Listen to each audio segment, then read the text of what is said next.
All right, Tyler, let's see who lost money today. Now, I have a sneaking suspicion you may have forgotten that I was actually back on the show today where you were going to have to actually open it yourself, which is why you're on time. You're saying I use the fact that you're here to open the show. I use that as my crutch when I know I can continue to do things. So I know you can open this thing up. I was gonna say when I'm here, if you roll in at 12:04, which is about your average, that everything's fine. But on days when I fill in for Bill as he takes his 400 vacation days a year, you know that you got to be here on time. So I think you've gotten into that habit over these past couple of days, and now you can't break it. Yeah, you know what? Maybe I'll pop out. Come on back in here about 12:17. Just as tradition holds. That's right. So you slept in today, sir? I did. It was kind of nice. Got that couple extra hours in. I did wake up before my alarm. Oh, that's bad. So that's bad. Yeah. How annoyed were you? Mildly. It was like an hour before, and I kind of I drifted in and out of sleep for about an hour, and my wife gets up before me, so it was still more complete than it had been. Now I'm going to say, you kept trying that last hour. I did. You didn't just get up. Well, no, I never do that. Oh, like good. I don't care if it's 5 minutes before. I will start worrying about you here. I'll still try and squeeze out every ounce of sleep that I can, but I have this paranoia when it comes to alarm clocks, which is why I set 18 alarms every single morning that, all right, well, I'm awake before my alarm. If I go back to sleep, I might miss the 4 alarms that I have set. It's like a mental block, I guess. You know what's funny? When I did mornings, I was always paranoid. Sure. Always paranoid that I was going to sleep in, and all of a sudden I'm laying there in bed, and all of a sudden I feel the warmth of the sun on my face. I'm like, oh, my God. I was supposed to be on air 3 hours ago. Oh, no. So I was always paranoid, and I had 50 alarm clocks go. Now I have 2. Except my phone always has to be on now. Yeah. I just can't. I'm not allowed to turn my phone off anymore. Yeah. Alexa... I guess I could go get a traditional alarm clock. No, I see. I've got traditional alarm clock and I've got phone. I start with phone, and then because again, I trust the phone, right? Right. I don't trust the traditional alarm clock as much as I do the phone.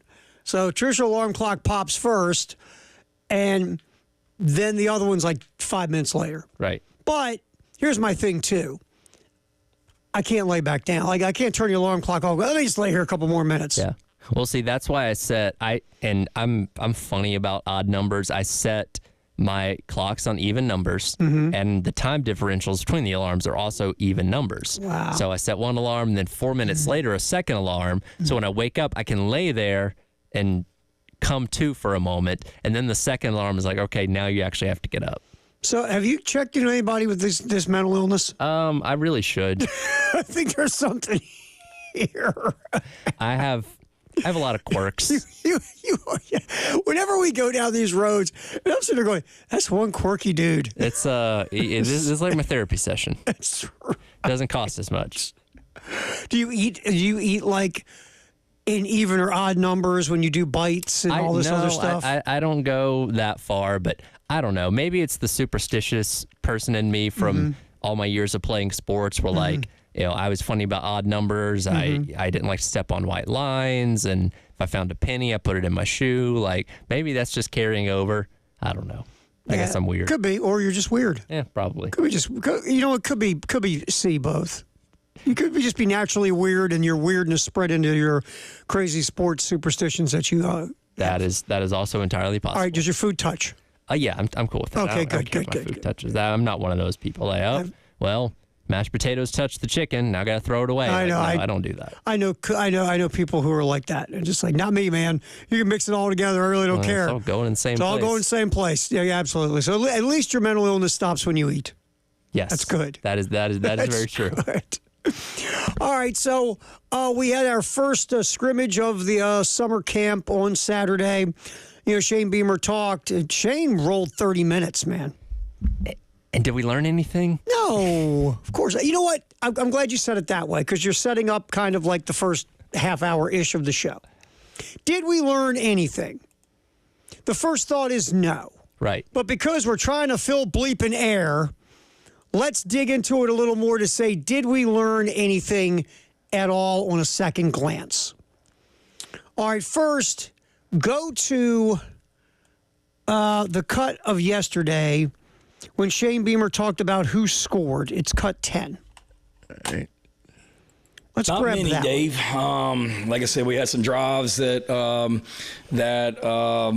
we didn't finish. Whether we got in scoring territory and we missed a field goal, we got in scoring territory and we lost had some negative yardage plays on offense. It took us out of field goal range. We had Mike caught a pass and we had a little goal line play, so the offense started on the 2-yard line, and it was so they didn't drive the ball down the field. And Matthew Fuller, I believe, scored on that one with that group. Isaiah McCleary had an interception. I think that's back-to-back times in the stadium now because he had one in the spring game too. So that's a positive for the offense. We didn't, for the most part, they didn't turn the ball over. We had one interception, and that was just on a little hitch route out in the flat. And Isaiah made a good play at the corner position. So offensively pleased because we didn't turn the ball over. We can't beat ourselves and shoot ourselves in the foot and not finish drives. So we need, from a head coach standpoint, defensively, we need more takeaways. From a head coach standpoint, offensively, proud of the offense, the way they protected the football. And we didn't have a lot of pre-snap penalties on either side of the ball, which was very good. And I think it was 103 total plays to have very few pre-snap penalties. That's a good thing, especially out there in that heat. Now we got to be better about just making sure we don't have the holding penalties and the hands to the face and some of that stuff that we had today that are critical penalties while the play. Okay, so we heard Matthew Fuller's name. Mm-hmm. We've heard a lot. Yes. Here since everything started up. And we heard Michael Smith has been playing Yes. well. Right. So 2 freshmen, we hear the names enough, we're starting to go, maybe there's something there. Sure. And our boy Jacobs, who we're now calling Dre. Apparently so, yes. Good. A little bit easier. Thank God. We've heard about Dre a lot, Yeah. Jacobs. So just when you hear names, you're okay. So obviously they're doing something because the names are popping up in Shane's head from Right. their doing things. Right. So those are the good things. Now, let's go to cut 7 about the wide receiver group really quick. Yeah, when you talk about that group, there's no question it is what it is. We have more Hey, smaller stop real quick. guys, Stop if it you real will, quick. than- We'll than get back to bigger it. Stop guys. real You quick. know, we don't have- When you start off asked about the wide receivers and you hear this, it is what it is. Doesn't instill the most confidence. It's not a ringing endorsement of how things went in the scrimmage. And this goes back. I had this conversation with Preston yesterday because Shane Beamer is a usually pretty positive guy. Absolutely. And listening to the entire presser on Saturday, he seemed aggravated for like the first 20 minutes. He lightened up a little bit towards the end of it, but every question I didn't really get like a Shane Beamer type of answer on a lot of those things. That as it got deeper into it, I'm like, something's bugging him. Like something is off about Shane Beamer on Saturday. Well, you talk with the wide receivers also. I think I read where there was I forget which quarterback made the deep throw, but there was a drop that should have been a touchdown. There was a drop. All right, go back to this, and now we'll finish the whole cut. But my first thought is when you hear him ask about the wide receivers, and he starts off like that, it's not a good sign. Let's hear the whole thing. Yeah, when you talk about that group, there's no question it is what it is. We have more smaller guys, if you will, than bigger guys. We don't have our top guys are not that body type. But then you also have, Dale Von Campbell and Nick Harbor, who are big bodies on the outside. So I think between Camp and Nick, you got 2 guys that give you that big presence at the receiver position. And then you've got some other guys that certainly can make plays and have a skill set. And then I wouldn't, rule out, I really like our tight end group. When you talk about Brady Hunt, you talk about Josh Simon. Nobody ever talks about Maurice Brown. That guy's going to play a lot for us on offense this year. Mike Smith, David mentioned him, is going to play a lot for us on offense this year. So we're excited about what those 2 guys have brought to the equation in that tight end room. And like I told our team the other day, Jack, like my job as the head coach is every single week to do what gives us the best chance to be successful and put the best 11 guys out there to play. And whether that means 4 receivers or whether that means no receivers, will do what gives us the best chance to win football games. Same thing with running backs, tight ends. Let's find out what these guys do and give them opportunities to go make plays at the running back, tight end, and receiver position. Okay, so it starts off with a little bit about the wide receivers. Brought up the bigger receivers for a second. Didn't talk about any of the other receivers at all, right? Right. Nothing. Right. Then jump to the tight end room. Jump to the tight end room with Josh Simon and Brady Hunt, Michael Smith, obviously, also Brown. And Smith has popped. From what it sounds It like. sounds like a freakish athletic guy, big dude, but he's athletic and he looks his receiver skills are thumbs up, right? Yeah, for sure. And now we know what Simon can do. You can get him the football. Josh Simon looks for people to run over, right? Well, we joke about this. We saw him last year, especially when Knox went down, I think the A&M game, and he got to step up a little bit more. Like, okay, this dude can be your number one, which he's going to slide into. Brady Hunt coming over from Ball State. You feel good about the tight end room, and he echoed that with what he said there. Absolutely there. We didn't hear much about the wide receivers. We heard a lot about the tight ends, and correct? again, the question was posed about the wide receiver Right. room, and we didn't learn a whole lot about the wide receiver It's room. like, so tell me about your girlfriend. Yeah, she's great and wonderful, but her sister. Her sister. Wow. I mean, my girl's fine, but her sister. yeah, she's okay, but man, her sister. That's what it felt like, didn't it? And so I think the tight end room is making Shane very happy. And his wide receiver room after the scrimmage or whatever's going on, it didn't sound like, he was doing backflips. Now, that could lead to more 2 tight end sets this year, multiple tight end groups. You might see that more than 4 wide receivers. Who knows? We still got a long way to go. It's one scrimmage. They're still getting through practices. And, Jacobs didn't play in the scrimmage. Yep. The wide receiver from Florida State did. It feels like Jacobs and Mazio Bennett are getting love. That's where it feels like. We're not hearing a lot about Larvadain or Brown, or the guys that we heard about in the spring. But you know what? That might not mean anything, too, because they're kind of established transfer guys, right? That is true, but if we're looking at this from a half-full perspective or a half-empty perspective, then it's like, okay, it's great that the young guys are showing out, but why aren't the older guys impressing? And again, we can only go off of what they tell us because we're not there outside of the special team sessions that media gets to watch. We don't know what's happening every single session of practice. We can only go off what's being told to us. And that's my point of this. Going by what we're hearing, you're not hearing a lot about these veteran receivers. No. You're just not. So what does that mean? Does that mean that they're not popping, or does it mean that you want to focus more on what the young guys are doing because you know what you got with your veteran guys? Right. I don't know, but it was interesting when you start the wide receiver conversation. You go, well, it is what it is, and then you start talking about the tight ends more. But the good news there is Michael Smith, the freshman tight end. A lot of folks are very happy with what they've seen. Yes. And this tight end group looks like they could really contribute in the passing game. Right. That's the good news. And you're hearing a lot about Matthew Fuller, the young running back. There's, I've read some of the things where what's the quote I say? Doesn't look like a freshman.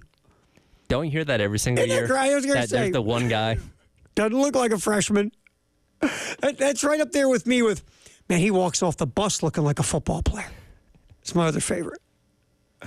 But so to be glass half full, there are some young guys who are showing some stuff, but then to raise the eyebrow because as we're trying to read between the lines, why are we hearing more about some of these transfers or some veteran dudes? So we're going to do this again. We're going to do this exercise again in the next segment, but just kind of trying to read between the lines a little bit in what Shane said to the media. All right, Charwood. It's here, Summer Golf Classic.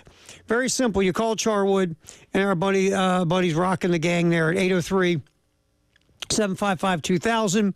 We'll be raffling off Gamecocks football season tickets. Just come out and have some fun, eat some lunch, play some golf. It's a good time every year.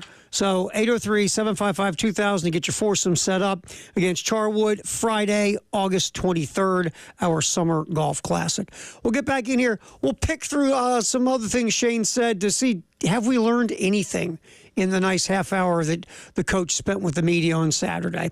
Halftime show, Terry Ford, Tyler Heads hanging with us. We go till 3 here on the game.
Halftime show, Terry Ford, Tyler Head. We're going up till 3 on the game.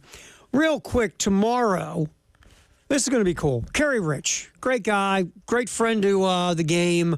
Used to hang on with Heath all the time, jump on, talk basketball back in the day here on the on Game Time when Heath was with us. Kerry Rich now, of course, part of the coaching staff with Lamont Paris. Kerry's going to come hang in studio with us for an hour tomorrow, 2 o'clock. Yep.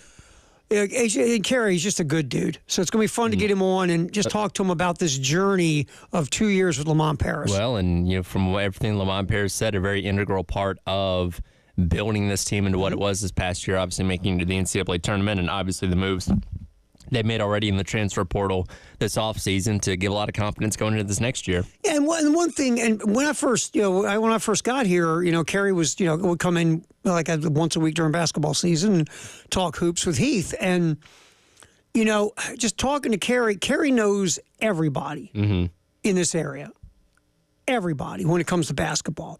And when Lamont brought Kerry Rich in, I was like, that's a really good move to get that door back open in the state.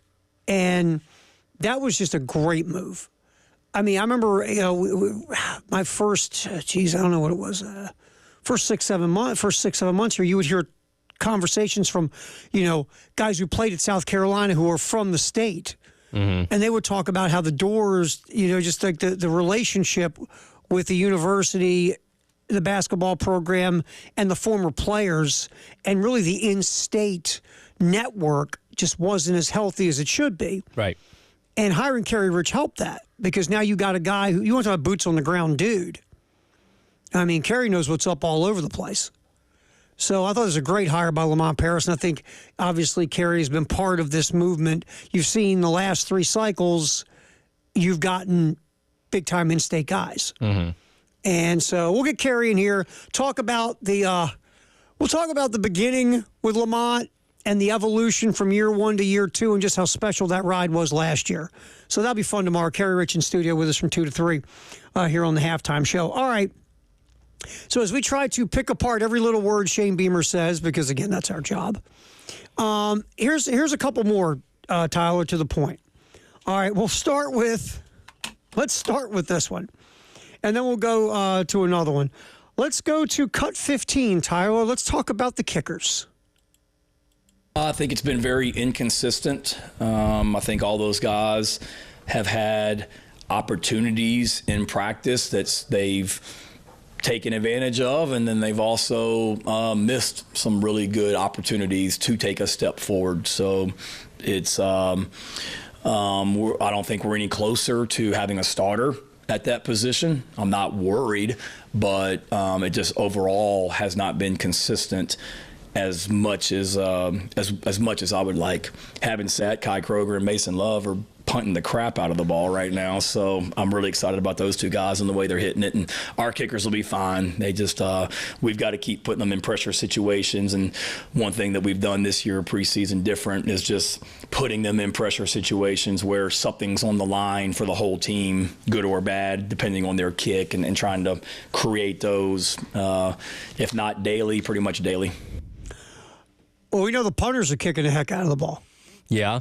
Yeah, and we know the. Well, now, see, here's the thing. This isn't a read between the lines riff. No, that was very blunt. And again, Beamer very much skews positive on a lot of things. So to hear him say, "Well, it's been inconsistent," that's very direct, which is not what we hear out of him a lot. And he'll put a spin on it, saying, they're competing hard, things are going this way or that way, and we're getting better. Like, that was very direct. Like, hey, this is not going the way that I want it to go. And when we talk about special teams, obviously being a very important part of what South Carolina does in general, but particularly Coach Beamer, that's his identity. Grew up Beamer ball, his dad, and all that kind of stuff. That is his thing. And it is not going well from what it sounds like. Usually when you do this kind of stuff, you do the sandwich, right? You start with a compliment, you talk about the concern, you end on a compliment. Yes. Where was the compliment? Didn't do that. No, there was no sandwich. That was one of those protein style sandwiches that doesn't have bread. It was just Powerhouse or whatever it is.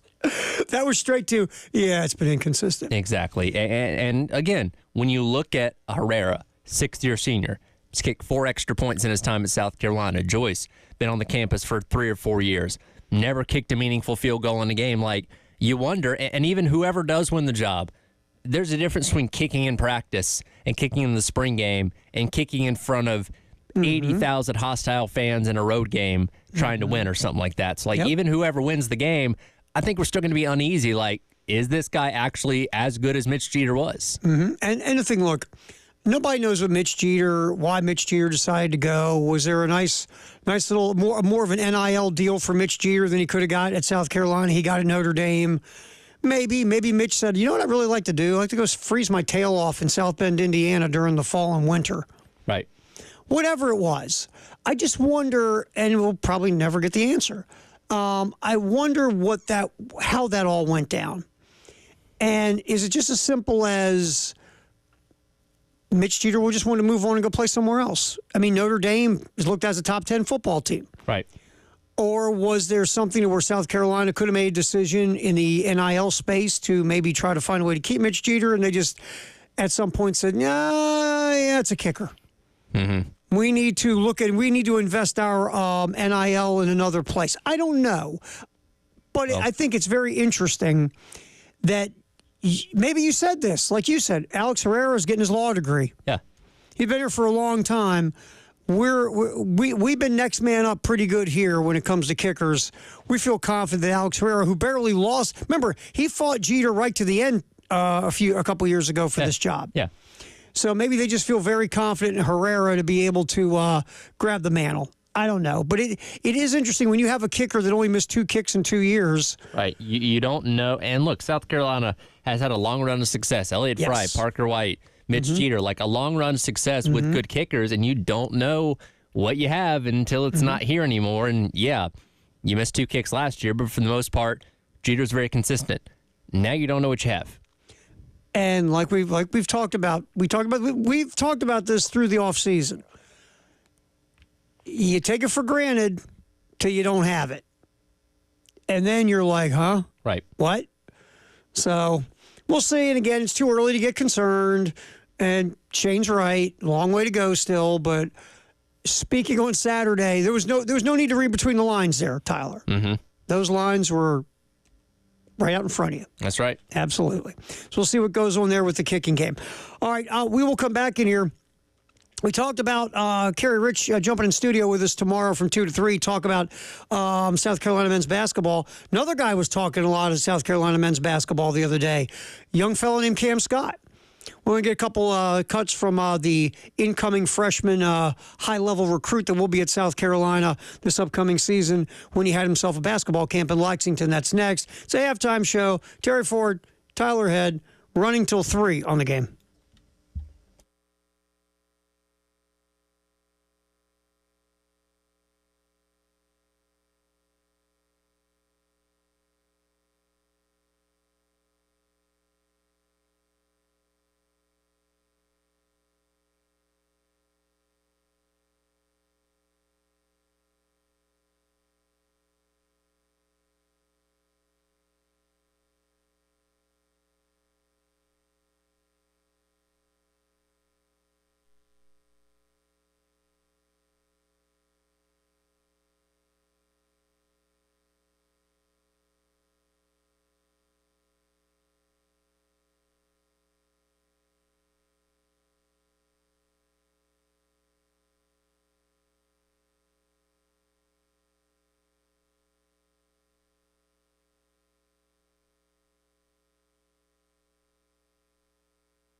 What we've been talking about is Carolina football, obviously, after the first scrimmage. Just kind of trying to read between the lines with some of the things that Shane talked about in his 30-minute presser with the media on Saturday. Also, our buddy Kerry Rich will be in studio between 2 and 3 tomorrow, talk some Gamecock men's basketball. Speaking of that, Cam Scott doing a camp in Lexington, the incoming freshman, top 50 recruit in the country, flipping from Texas to South Carolina.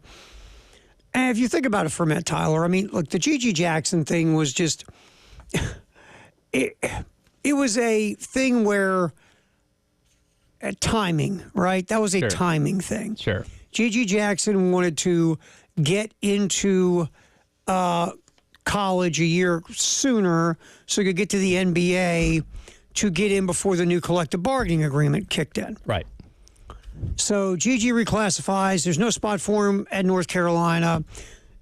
Come home, play for a new head coach, Lamont Paris. If you're Lamont, I mean, you recruited G.G. a bit once you took the gig. Sure. Well, of course you're going to take a 5-star kid who wants to play for you. Yeah, you're not going to pass up on that. And I don't think in the recruiting process you can learn everything about a person. This isn't, we're not trying to dump on G.G. here, No. but there were some issues once he was on the team and throughout the season. And, we the saga of him in the locker room with the Instagram Live and him getting benched and him, not being a team guy in a lot of ways. Like, it ended up being more of a headache than what you wanted it to be, obviously. And, like, he was going to be one and done anyway. He dropped farther than he wanted to, or most people thought he was going to in the draft. But he came in, did his 1 year, and left. And I think Coach Paris was okay with that.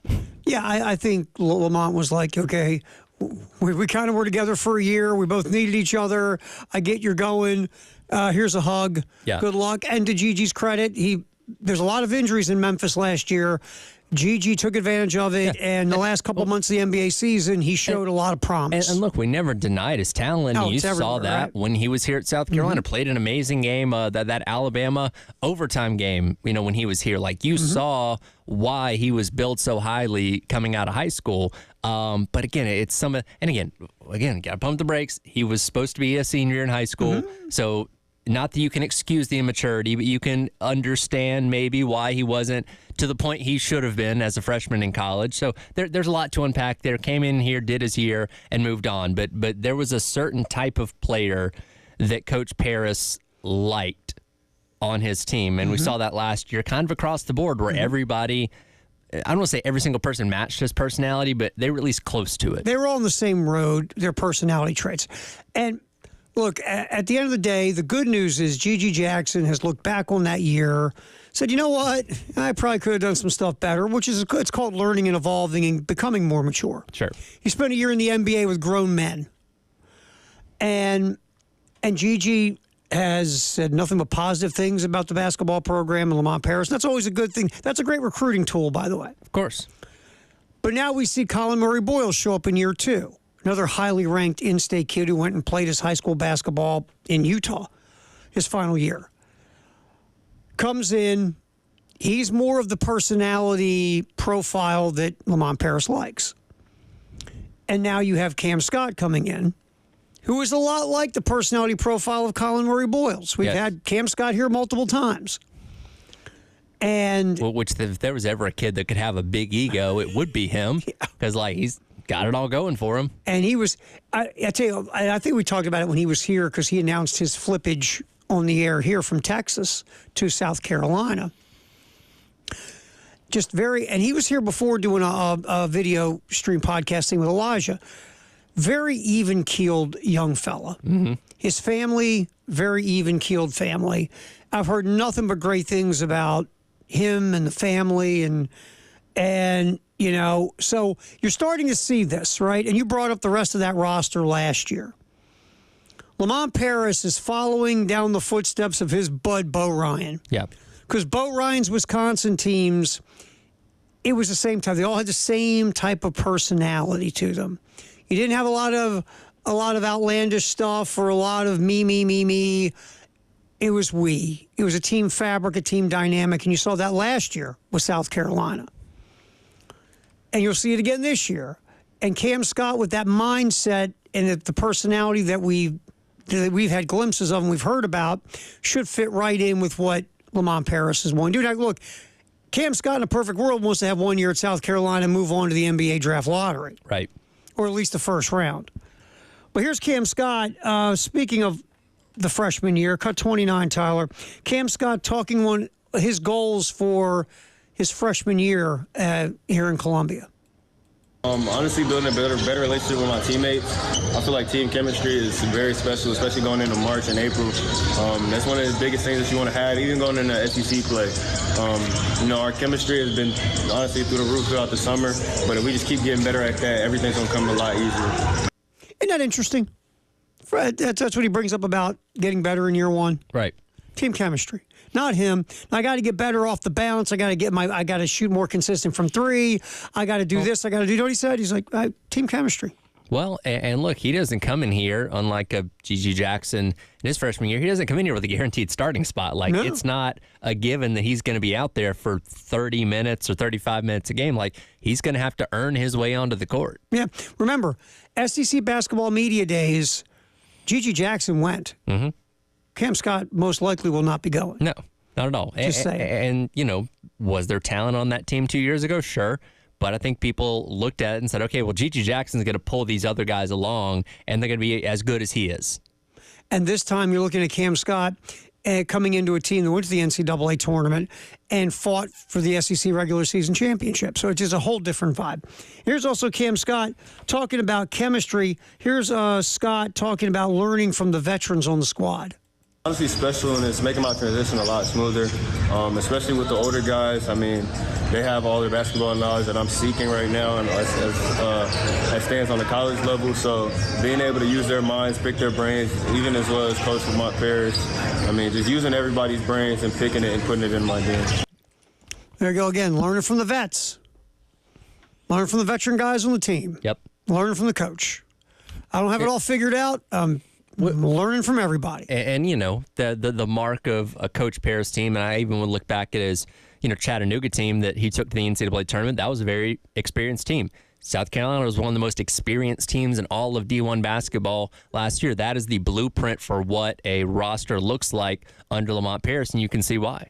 Yeah, it's good. It's very interesting just looking. Last year's team, and I'm with you, is a snapshot of what Lamont Paris is looking for. Selfless, doesn't care who the leading scorers are, just wants to make sure at the end of the game they got more points than the other team, and that's all everybody cares about. It's the W, not about their individual stats or numbers, not about what they're doing with their draft positions, what they're looking at in winning basketball games. And watching that last year, you sit there and you go, yeah.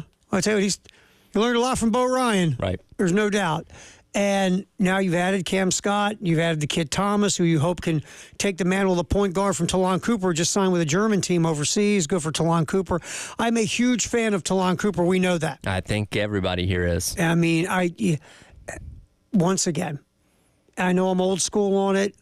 I want a point guard who his number one job is to pass the basketball, run the offense, get his teammates involved, get them get them the ball in the position where they can score, and then when he is open, to be able to hit shots. Right. And that was Cooper. Cooper was phenomenal last year. So hopefully Thomas can be some type of version of Talon Cooper. A little bit of hoops from South Carolina. We'll come back in here. Firehouse sub text the hour 803-404-6100. It's a halftime show. Terry Ford, Tyler Head, glad you could be hanging as we roll till 3 here on the game.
Time for our Firehouse sub-text of the hour at 803-404-6100. What do you got there, Tyler?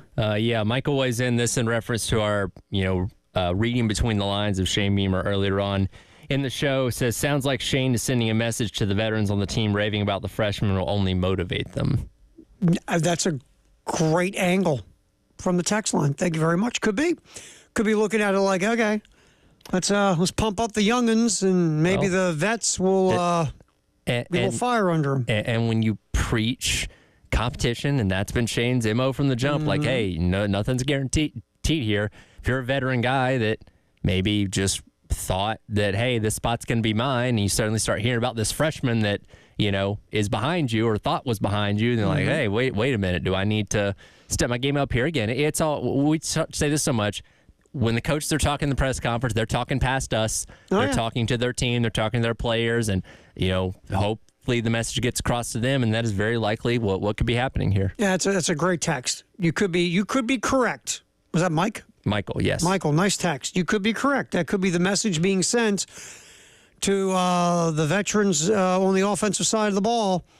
Hey, these young guys, the Matthew Fullers, we're looking at guys like that who are doing some nice stuff, the Michael Smiths.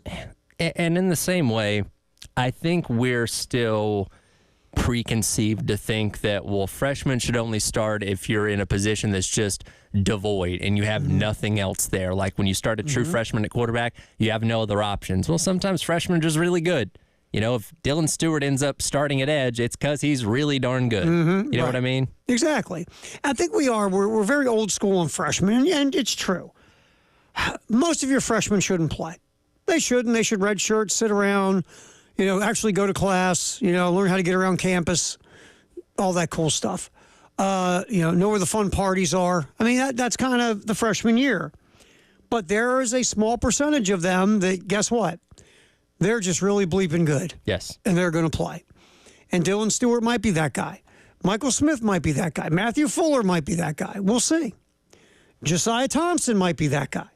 So we'll find out. But there's some interesting freshmen on this football team. But Michael, good text.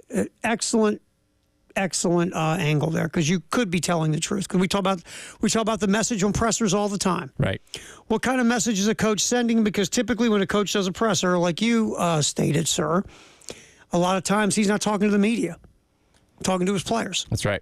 Or front office, administration. Yeah, he's angling it somewhere else. All right, real quick, we'll do football in the 1 o'clock hour, sponsored by Atlantic Windows and Doors. Real quick, though, this is broke. Minnesota Vikings rookie quarterback J.J. McCarthy will undergo surgery to repair a torn meniscus in his right knee. Vikings head coach Kevin O'Connell confirmed Tuesday that McCarthy needs the surgery, but said the team does not have a specific timeline for how long he will be sidelined. Decision will be made at the time of the operation whether McCarthy's meniscus requires a trimming or a complete repair, which will determine the length of the recovery. Obviously, if you just got to trim that baby, a lot quicker than a complete repair. Now, meniscus usually, even if it's a torn meniscus, that's not a season ender. That's just going to, I've known people who have meniscus tears in usually a couple months. Sure. Get yourself back. It's not like tearing an ACL or an MCL or anything like that. It's not, but when you're talking about a rookie quarterback who, and you and I were talking about this in the break, probably was not going to start your first handful of games, and at some point in the midway point of the season, you expected he was going to be where you wanted him development-wise, where you could bench Sam Darnold and throw him out there. How much does that change this? Where, yeah, he's not going to be out the entire season if this isn't super severe, but how much does that hinder that development and getting to the point where you need him to be comfortable enough for him to start for you?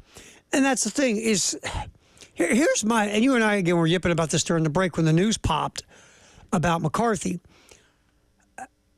I'm not a crazy J.J. McCarthy guy like others. Preston's on the bandwagon, apparently. God love him. I'm not going to go back down that hole. I'm not as down on J.J. McCarthy as others. Sure. I could give you my riff. I've given it many times around the draft. I'm not going back there. But if you want to draft J.J. McCarthy because you believe in him and you're the Vikings, you think he fits that play action system that Kevin O'Connell likes to run, fine. You got two really nice receivers. Yep. You got a really nice tight end. You've got weapons in this offense for him. Okay. And if you want to, the plan is to start to draft him, but not start him right away because again, he's a guy that wasn't asked to do a ton at Michigan. Right. So now you need a placeholder quarterback. You need that guy who fully understands, hey, Bub, we're going to sign you. You're going to come in here. You're going to play. But the goal is, you see the guy over there that can't shave? He's going to eventually have the job. Right. And you got to be cool with that. And your decision for placeholder was? Sam Darnold. I see ghosts. Sam Darnold. It's a bold choice.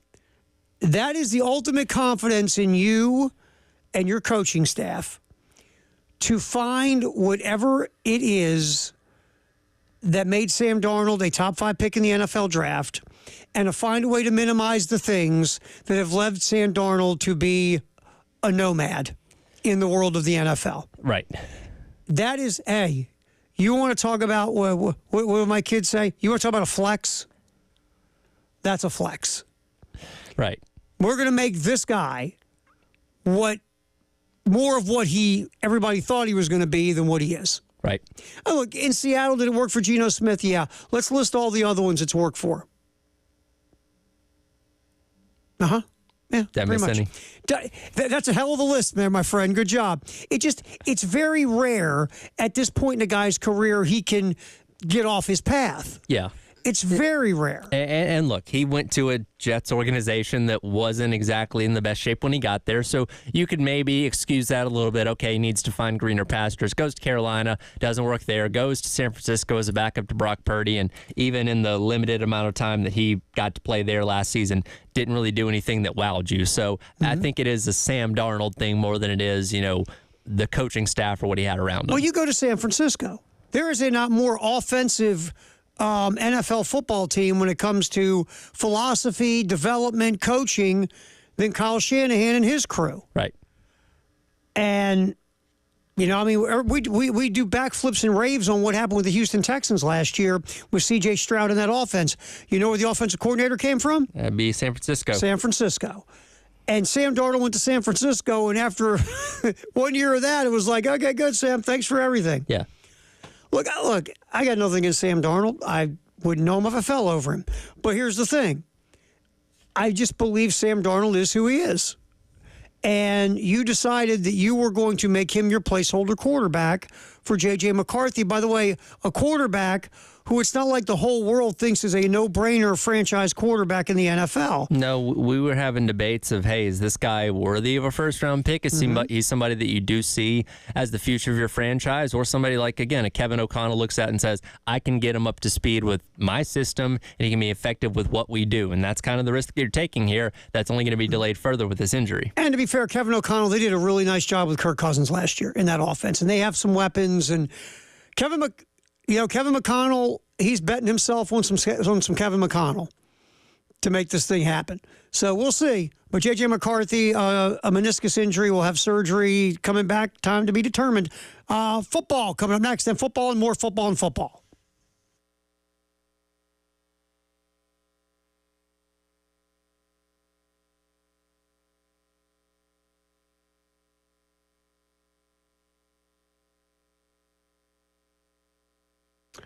Men's Clinic of South Carolina with Dr. Dan and the staff. Look, guys need places like Men's Clinic of South Carolina. You're getting older and just, look, it's natural. It's called life. It's called age. Things just aren't cooking the way they used to. You can't lift as much as you used to. Your exercise, your recovery, You can't remember things like you used to. You don't have the life drive, sex drive, professional drive, personal drive. You don't have drive anymore like you used to. You don't sleep as well. Just so many things are happening, and you get concerned. And it might just be low testosterone, that easy. One way to find out. You make that phone call, 803-875-MENS. You set up a free confidential consultation at the Men's Clinic. Tell them your story. If they think it could be low T, they'll do lab work. If it is low testosterone, they'll put you on a plan personalized for you to get you to back being you again. Men's Clinic of South Carolina, 803-875-MENS.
Halftime show. Terry Ford, Tyler Head. It's time for football, and more football. Sponsored by Atlantic Windows and Doors.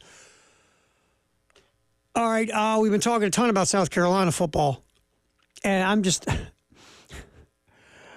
I'm on Gamecock Central, and there's an interesting post. Mike Yuva put it up. Our buddy Mike, a few hours ago. South Carolina tight ends quickly buying into expected intensity from Sean Elliott.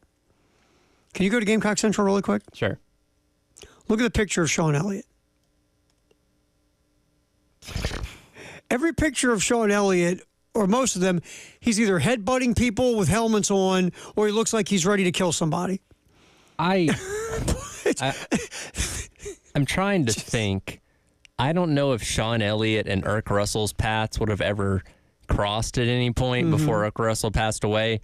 But, like, Elliott is almost kind of like the reincarnation of him, of like just that hard-nosed, like a guy that is not afraid to go headbutt a player with his helmet on. Like, he brings that intensity, and you saw it at Georgia State. I saw a clip this morning of him, like, just thrashing his players before the game to get them in the zone, and he's bleeding and sweating and all that kind of stuff, and drinks his 8 cups of coffee in the morning or whatever. It's so funny because just from the pictures, and I'm not picking on Gamecock Central, every picture you see and every video of Sean Elliott is he's losing his mind in some way, shape, or form. Right. Good, bad, whatever it is. He's just so intense.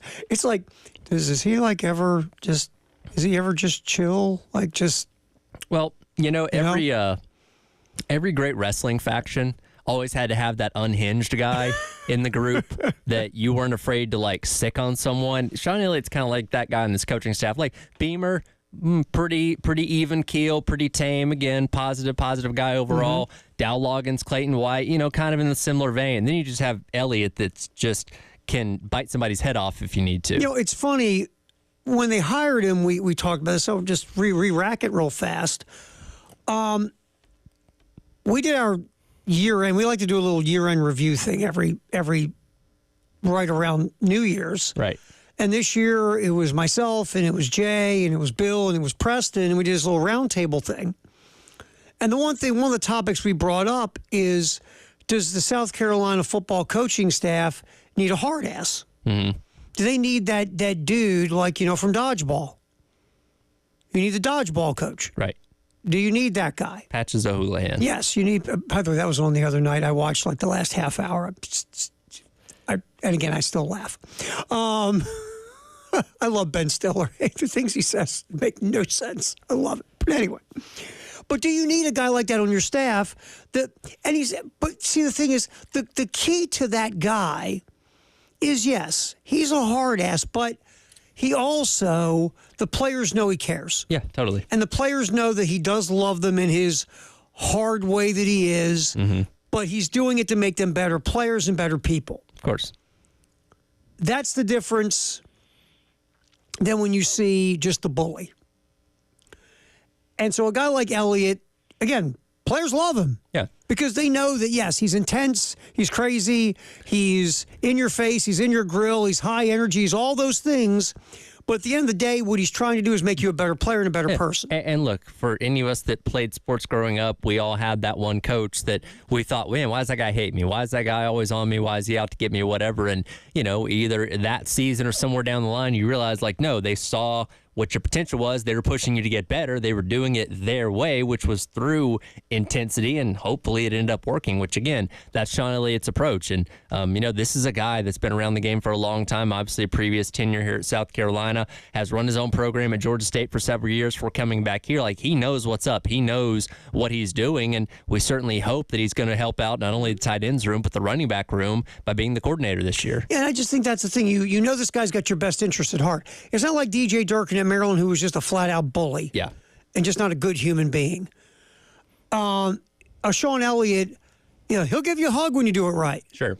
He'll be in your corner. He's yelling at you or being intense or doing these things he's doing because he's trying to find the best version of you, right? Yeah. And you're right. We all had that coach. I've told my story about Coach Jerry. I mean, we've all got that guy. Yeah.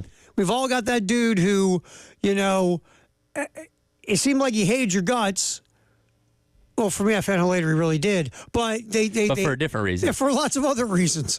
But, then like you see them years later, right? Or you see them after you finish playing for them, and they're totally different with you. Sure. They're like, hey, what's up, bud? How you doing? How's life? How's this? How's that? And you're like, why aren't you calling me dirty names anymore? Why aren't you yelling? Why am I not doing push-ups? And you, in the years since you've seen, you've always built him in my mind. If I see him again, I'm gonna let him know how I really feel about him. And then it's a great experience. You give him hugs, take a picture together, whatever. And you're like, oh, I think he was actually trying to help me. And you walk away confused. Right. You're like, what just happened? Do I like that guy now? I actually like him. But anyway, I just thought it was funny. Look at the Gamecock Central picture. It's like every time I see anything with Elliott, it's like his hair's on fire. Yeah. Yeah. So anyway, I'm looking. I figure it's a good time now just to start, taking a little peek behind enemy lines. First two opponents that South Carolina plays, obviously Old Dominion and Kentucky.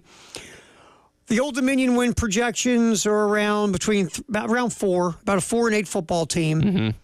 Mm-hmm.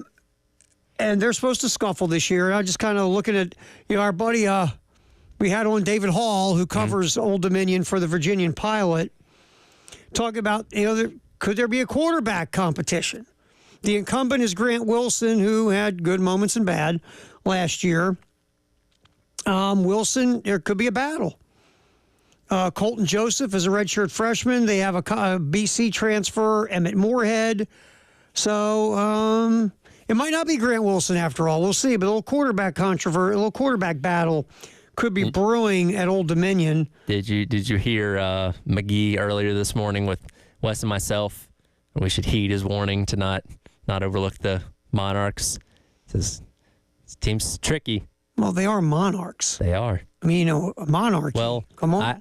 It's been almost kind of a running joke that I've said, hey, this team that you should beat should be more talented than 63-3, all that kind of stuff. But now, how much is Ryan saying that because he really has scouted the Old Dominion Monarchs, and how much is he saying that because South Carolina has had some? They haven't lost, but they've had issues with some of these type of teams and openers before. I think it's a mix of both. And Beamer, a couple weeks ago, I forget which, it was a Birdie with a Beamer or whatever, but talked about struggling in the month of September. This team has not gotten off to the strongest starts. Now, yes, for the past 3 years, you played Georgia in the month of September, so that certainly didn't help your cause there. But you've won one conference game in the month of September since Beamer's been here, that being Mississippi State, which was his own shootout a season ago that could have gone a different way if a couple things changed there. So this year especially, for how tough this schedule is, 7 of your opponents are ranked in the top 20 in the first AP poll. You're going to be fighting tooth and nail for every single win. So winning that game in Lexington in week 2 is pivotal. Beating LSU in week number 3, pretty darn pivotal too. And if you can't get off to strong starts, you're going to find yourself in a hole going into that gauntlet in October. You really want to be 3-1. Ideally, yes. Yes, you really want to be 3-1 as you kick into the gauntlet of what you have coming. And part of that is going to Lexington and winning. The other thing, we talked about this a little bit when we had David on about it in Old Dominion. They have a really good linebacker, Jason Henderson. Maybe the best player on the team. And he's on, he's looked at, matter of fact, EA Sports is one of the top 100 players in EA Sports' deal. So he is a guy on the defensive side of the ball. He's I believe he had an ACL in his career, but he's a really nice player. Yep. And also looking at Kentucky, I'm just kind of like digging around, looking at some Kentucky stuff. And tell you what, old Brock Vandegrift is turning some eyes so far in camp. He made they talk about the big deep throw he hit Dane Key with the other day in practice. And well, and people forget he was a 5-star kid coming out of high school. He was committed to Oklahoma before he flipped to Georgia. And look, you can't sit there and say, oh, he should have started over Stetson Bennett and Carson Beck. Those have been 2 very effective quarterbacks in his time there. His opportunity hadn't come along, decided to transfer, and now gets a chance to start at Kentucky. But he is as advertised up to this point, and we'll see how he does with all the weight on his shoulders of finally being a starter in his first SEC game in that week number 2 contest. And Bush Hamden, who's the offensive coordinator, they talk about how he likes quarterbacks who are dual threat guys. I don't know if Brock Vandegrift will be considered a dual threat guy, but we'll see if again, we always go down this road with offensive coordinators and defensive coordinators. Are you going to build the offense around the strength of your quarterback? Or are you going to force your quarterback to run your offense because you're such a bleeping genius? Yeah, and We'll see. I do wonder about his dual threat ability, and this was my one concern with him when he was coming out of high school. Played at Prince Avenue Christian, which is a single A private school in Athens. Wasn't playing the stiffs competition, and when you're 6'4", 200 something pounds, you're going to have an easier time balling out against kids that are 5'5" playing linebacker. You know what I Right. mean? So I was always skeptical about that with him. And again, measurables, looks the part, the whole 9 yards, good arm and all that kind of stuff. How does he go up against elite level competition week in and week out? That's what we still haven't learned about him yet. I'll give you a quick stat. This was interesting. I saw this today as I was reading a little bit about Kentucky. LSU had 11 plays of 50-plus yards last year. That was tied for first in the SEC. Guess who tied them? Kentucky. I mean, look, Kentucky's got some wide receivers. Barry and Brown, Dane Key, big play guys. They brought in a transfer from North Texas State wide receiver who had a good season. So what I'm saying is they got weapons at wide receiver on this football team. They really do. So, if old Brock gets time to throw, he's got arm talent. The last thing you want to do is let Vandegrift have time to heat it downfield to a good group of wide receivers. Now, Will Levis, the good part of Will Levis, he had a big arm. The problem with Will Levis is he had some Joe Milton disease Right. at times. Now, so we'll see what happens. But Kentucky, they do have guys in the wide receiver room who can make some plays. Right. They do. They also have an injury issue at running back, though. Yes. You go ahead. Chip Trainum went down today, or it was reported today he had a hand injury, that from KSR a little bit earlier on this morning, and he's got transferred over from Ohio State, had been at Arizona State before, has never gotten the opportunity to be the guy in a backfield in college so far. That was the expectation with him coming into the season. Now he's expected to be out for right around a month, and it's really going to be tight to see if he's going to be available for that game against South Carolina. So we'll find out. So an injury at running back. But so far, look at some of the summer camp notes. The folks in Lexington are getting excited about Brock Vandegrift, the new quarterback, the transfer in from Georgia. All right, we have our golf tournament coming up August 24th, Friday, or 23rd. It was a Friday. I'm just on 23rd, top of my correct. head. Yes. I'm just going off the top of my head. 24th is week 0. Yeah, that's right. That's right. Dublin, right? That's right. Yeah. So Friday, August 23rd, we will be at Charwood, like always, with Rock and our friends for our Summer Golf Classic. We've got South Carolina football season tickets to raffle off. You can get in 803-755-2000. Obviously, we feed you some lunch. We have some fun. There is a beverage cart. Just saying. Okay. So we'll enjoy ourselves. We have other things to raffle off as well. It'll be a good time, just like it is every year. Our annual Summer Golf Classic. Again, call our buddy Rock and the crew at Charwood, 803-755-2000. Get your foursome in. And we'll be at the Summer Golf Classic. That's where our 3 finalists for the Ultimate Season Ticket will show up. And we'll see who, as we draw the winner of those 3, will get season tickets for Gamecock football, home games, obviously, for Gamecock football, baseball, men's and women's basketball. The ultimate Gamecock season ticket. You go to 1075thegame.com, our little flippy thingy at the top. Once it comes off to the big crowd picture of the image, and it says Ultimate Season Ticket 2.0, click there, fill out the form. We'll pick our final 3 on, I believe it's August 19th, that Monday. We'll pick 3. And again, part of being qualified to be in the final 3 is you have to be at Charwood on Friday. So we'll have our 3 finalists, and then we'll randomly pick the winner out of those 3, and you will get the ultimate Gamecock season ticket. So that's what we got going on. Big doings at the Summer Golf Classic at Charwood. Again, get in 803-755-2000. We'll come back, Tyler. You know, the SEC, there's some players who are going to be very important for football teams this coming up season. They're not all quarterbacks. Some are. We're going to get into that. Important players from each team as we kind of dug through some of the preseason stuff around college football. Halftime show. Keep going on the game.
Football, and more football. Sponsored by Atlantic Windows and Doors, 1 o'clock here on the halftime show on the game. We do this between 1 and 2 every day.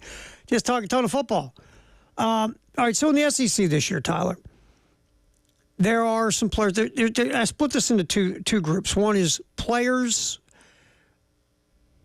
to either they are very important to their team's success, or it's time for them to reach the potential they were once thought of, Right. or whatever the case. And Right. the other is there are position groups on certain teams that they got to get it together if their teams want to be successful. We'll start with players today, though. And we'll start basically near the top of the conference, Ole Miss. Warren Nolan. All we heard about, number one recruit in the country in that fabled 2022 class at A&M that you remember that Jimbo bought. Right. Well, Warren Nolan's now at Ole Miss. Time to man up, bub. You've showed flashes, but remember, Ole Miss, the biggest problem with Ole Miss in the last few years hasn't been their offense. No. Warren Nolan and a cast of other guys are transferring in to fix the defensive side of the ball. Yep. If this guy could be the game wrecker he's supposed to be in the middle of the defensive line, how much better could Ole Miss be? Exceptionally. So, Warren Nolan, time to man up, man. Another guy, this guy, his freshman year was everywhere.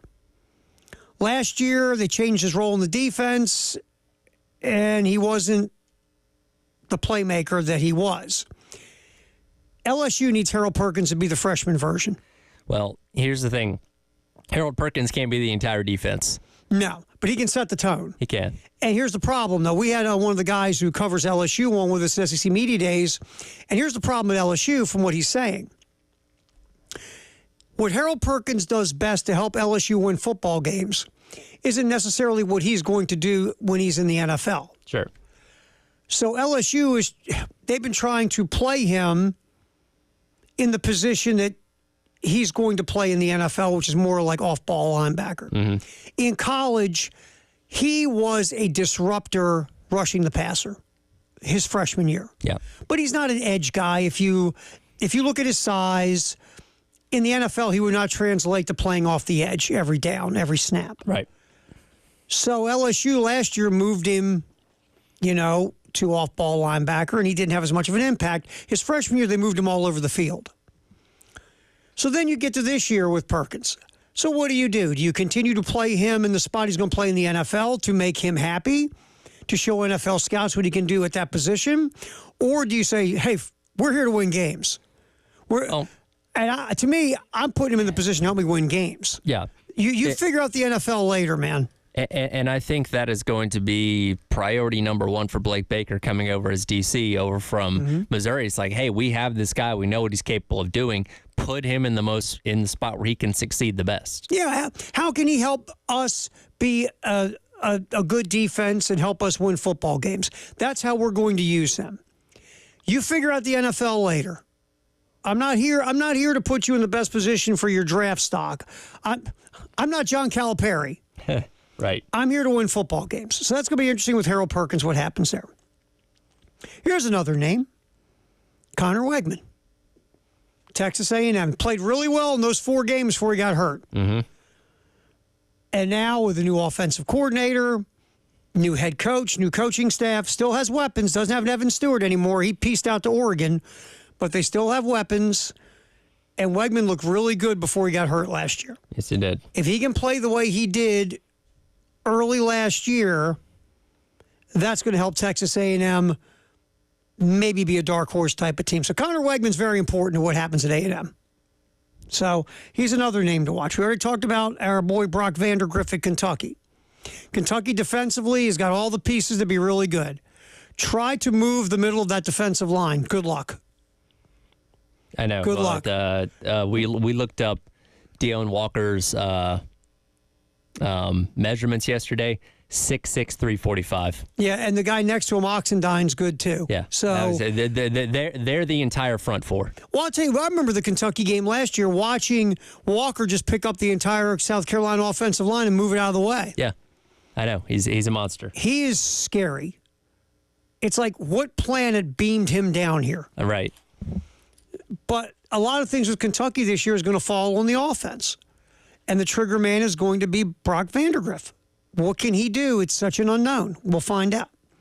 Another quarterback that, you got your eyeball on, Peyton Thornton at Auburn.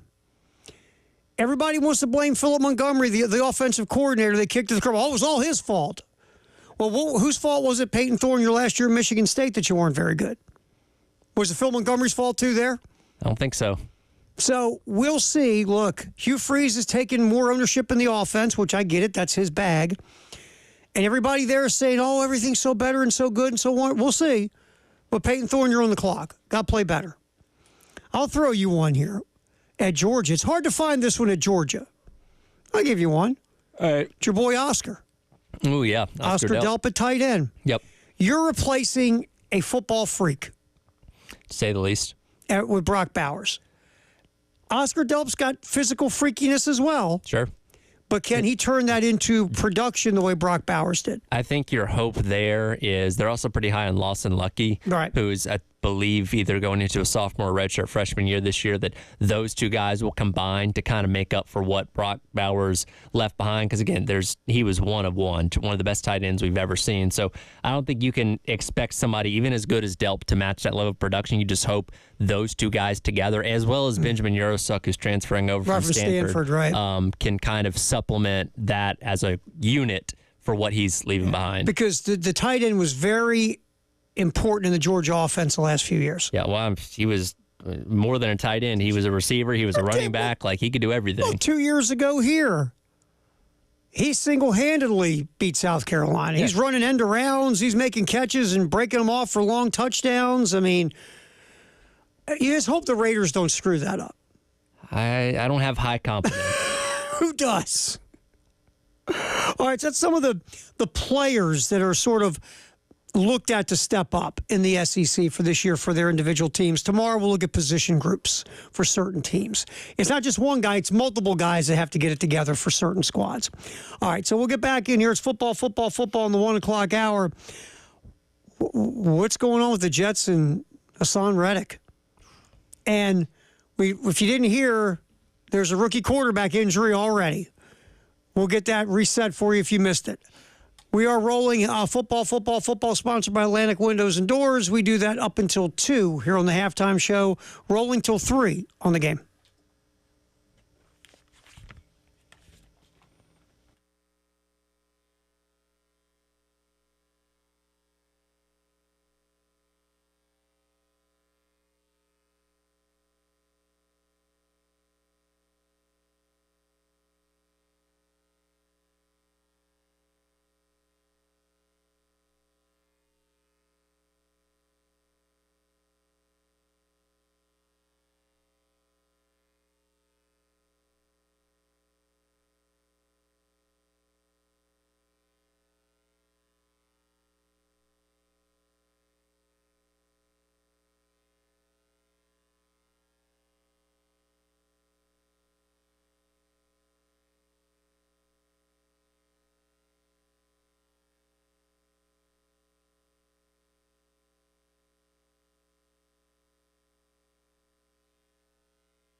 We're talking football in this 1 o'clock hour. It's sponsored by Atlantic Windows and Doors. We talked a ton of SEC, some Carolina, now moving on to the NFL. At first glance, when you see Jets edge pass rusher Hassan Reddick wants to be traded, hasn't shown up for anything, your first thought is always this: how the Jets screw this up? Right. Because that's the Jets. They're screw-ups. That's what they do. It's almost like it's the slogan on their team letterhead. Sure. New York Jets, we're screw-ups. But this one, to be fair, from everything I've read, Hassan Reddick never gave a sniff that this was going to happen. Everybody knew that he was going to want a new deal.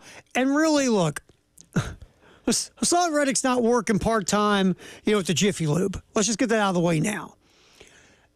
He had a contract that he signed in Philadelphia. Reddick has been one of the best edge pass rushers in the NFL. And he's on the last year of a deal, and he wants it ripped up, and he wants a new deal. I get it. Sort of like what Danielle Hunter got, his new deal. Uh-huh. I mean, Danielle Hunter was really good with the Vikings, one of the best pass rushers in the game. He got a new deal with the Houston Texans. And the deal, and I'm not going to go through all the guaranteed money and all that mumbo jumbo, but the deal is 2 years, $49 million on the surface. Reddick probably would want something around that because he's right now sitting on a non-guaranteed contract of a little bit over $14 million. Right. Dude just wants a new deal. I get it. It's the way it works. But this was never, the Jets never had any idea Reddick would go this route. He showed up once. Yeah. To his physical. Yeah. Then peaced out. Doesn't give you the most confidence of how much he cared. Right. And he just, now he's twice requested a trade. And if I'm the Jets, I'm not trading you. You're going to have to show up sooner or later. Yeah. Per the CBA, if you want all of your rights as a player for the upcoming next offseason, your tail has to show up at some point. I know this looks like, here's the Jets doing Jet things again because they're the Jets. But to be fair to the Jets, Reddick did not say, hey, if you trade for me, I want a new deal. His agent never said it. Mm-hmm. It's almost like they looked at the Jets and say, oh, you really need me because, you want to win because the quarterback, his time's ticking. Right. So if you need me so bad, give me a new deal. That's what it feels like. Do I think Reddick will get a new deal? I don't know. Maybe. I mean, I don't think the Jets always say, if you come to camp, under Joe Douglas, they say this: if you come to camp, then we'll start talking about a deal. But we're not going to talk about a deal unless you're in camp. And Reddick's like, I'm on camp sofa. I like camp couch. Reddick will end up being there. But again, this is just one of those things, again, when you're a team that can't get out of its own way and something like this happens, everybody says, well, look at the Jets. They can't get out of their own way, especially when your window is very, very, very, very small. Yeah, well, you got to hope that Aaron Rodgers can last more than, 4 plays this year? Right. That his highlight isn't just carrying an American flag onto the field? Right. Hey, J.J. McCarthy and these all-rookie quarterbacks all played in the first preseason games in some shape or form. Let's get J.J. McCarthy's big highlight. Justin Jefferson, the Viking wide receiver, loved this. I think I'm going to keep. Oh, there we go. Oh, here it is. Let's go.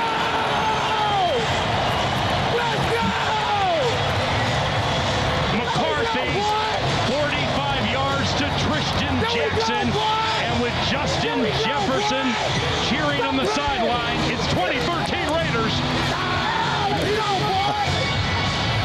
I'm sorry, that is funny. I mean, this is the greatest, Justin. There we go, Paul. We get Justin on, and the offense decides to wake up.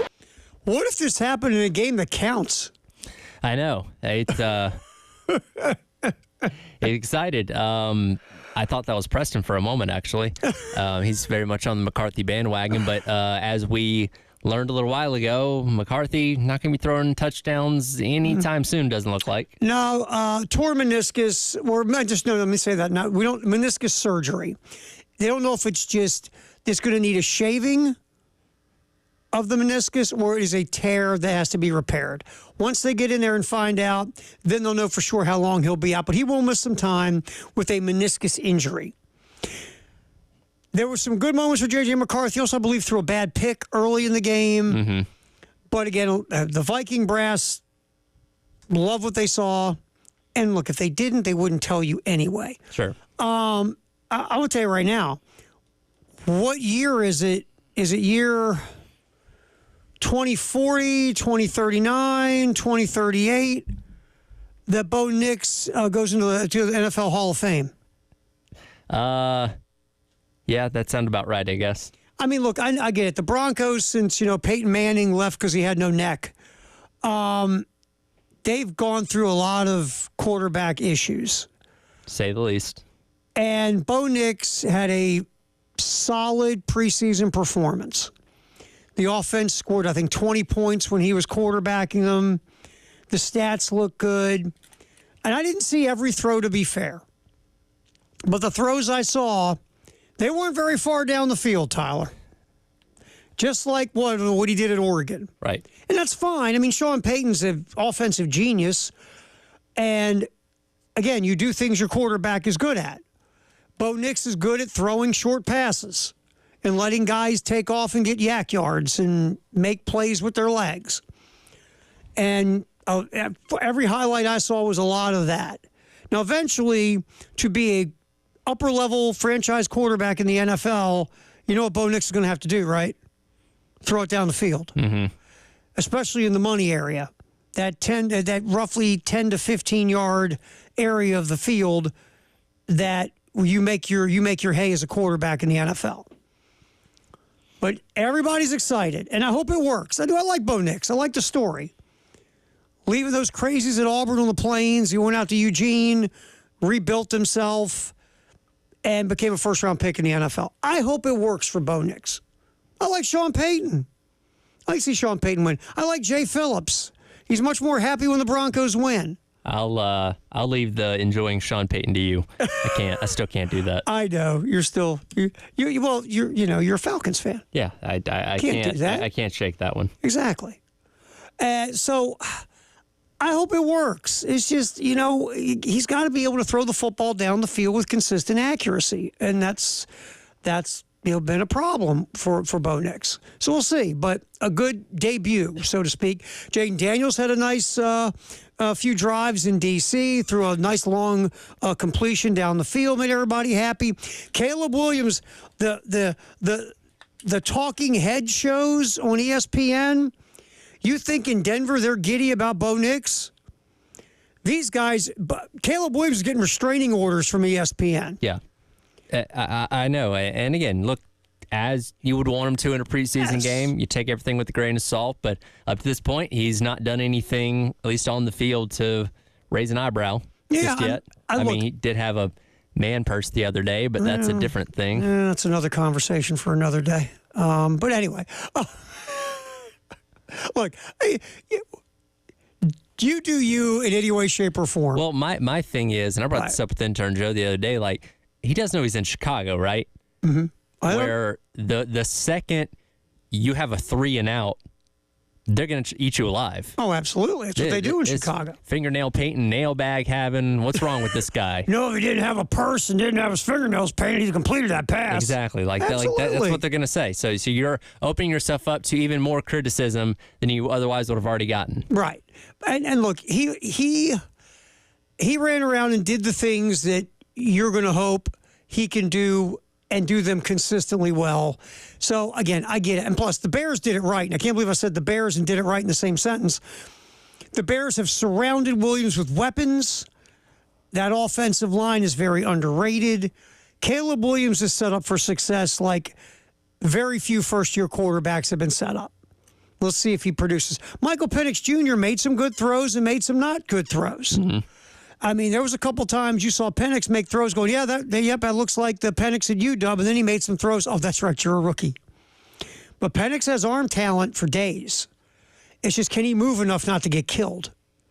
And can the team that really doesn't seem like they know what they're doing a lot, right? Can they do the right things like Chicago did for Caleb Williams, to help Penix be what he's going to be down the road. 'Cause he's not going to play. Yeah. He's not going to play his first year unless something goes awful or Kirk Cousins gets decapitated. Right. So, but Penix, again, he's got a hell of an arm. It's just, can all this translate to the NFL for a guy that had a great year at UW that I wouldn't have taken that high in the draft if I were the Falcons? I wouldn't have either. I hope it works for you, friend. I'm rooting for you over there. I really am. I hope the long game works out. I do too. And look, I think he's got the opportunity to be a perfectly good quarterback in the NFL. I just don't like tying up that much money in a high pick with somebody that theoretically won't play for 3 years. Exactly. And when you had other things, you had guys on that board who really could have helped you now and in the future. And I'm not crazy about the choice of head coach. I'm pulling for you over there. I really am, bud. Thank you. All right, so you can watch us on the Game TV. We appreciate our buds at Integrated Media for powering our little video stream, and also being sponsored by Shepherd's Glass. You just go to @theGameTV Radio, and you can sit and watch us yap sports. Feel free. So, again, that's the Game TV. We'll get back in here. Our Firehouse Subtext, the hour, 803-404-6100. Halftime show, football in the 1 o'clock hour, sponsored by Atlantic Windows and Doors on the Game.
Oh, we got severe thunderstorm warning, Tyler. Yeah, National Weather Service. I can see the rain behind you now. Yeah, let's see. We got Lexington, Orangeburg, Sumter, Richland. Yeah. So that happens like in the middle of the day now. It's kind of what we're doing here lately. Yeah, I mean, summer, right? Yeah. Get a little thunderstorm in the middle of the day. In what, hour or two, sun will come back out. And Roughly. so, yeah, we do have a severe thunderstorm watch. David Dare got an Apple Watch. Oh, so now he's fancy. Yeah. He can't stop looking at it. I just slid the studio door here to go grab a drink of my Bailey's and coffee. And Dave's standing there looking at his Apple Watch. I go like, "What's up, Dave?" He goes, "Apple Watch says severe thunderstorm watch." I'm like, "Well, the National Weather Service does get their information from the Apple Watch." That is true. So, yeah, Dave is just staring at his Apple Watch all the time. He's telling me, "You ought to get one." Man, I'm good, Dave. You don't even have an iPhone. No. That wouldn't work. I don't do.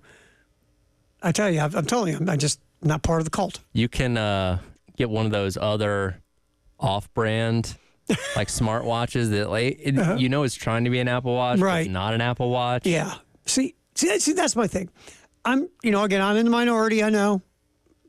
Trying to fight off the cult. We'll see. I know that because you give when we text, it's green text messages instead of blue. That's right, because I still have my Samsung.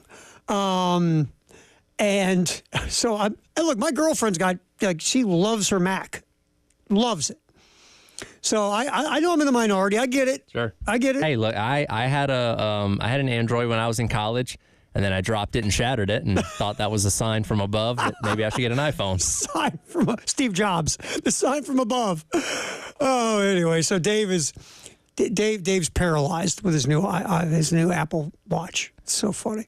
All right, Firehouse Sub text the hour 803-404-6100. What do you got there, Tyler? Let's see here.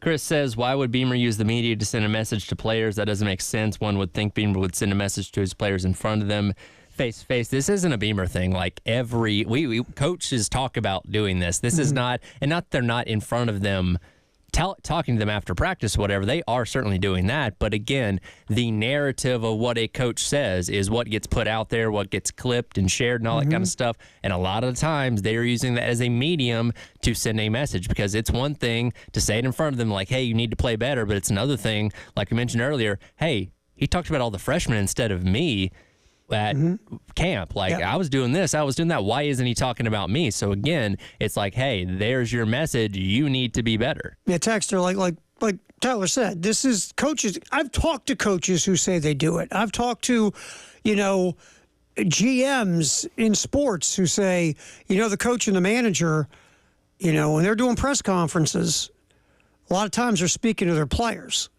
or they're speaking like a coach. A coach might be speaking to his players, or he might be sending a message to his front office, or he might be sending a message somewhere else through that press conference. Right.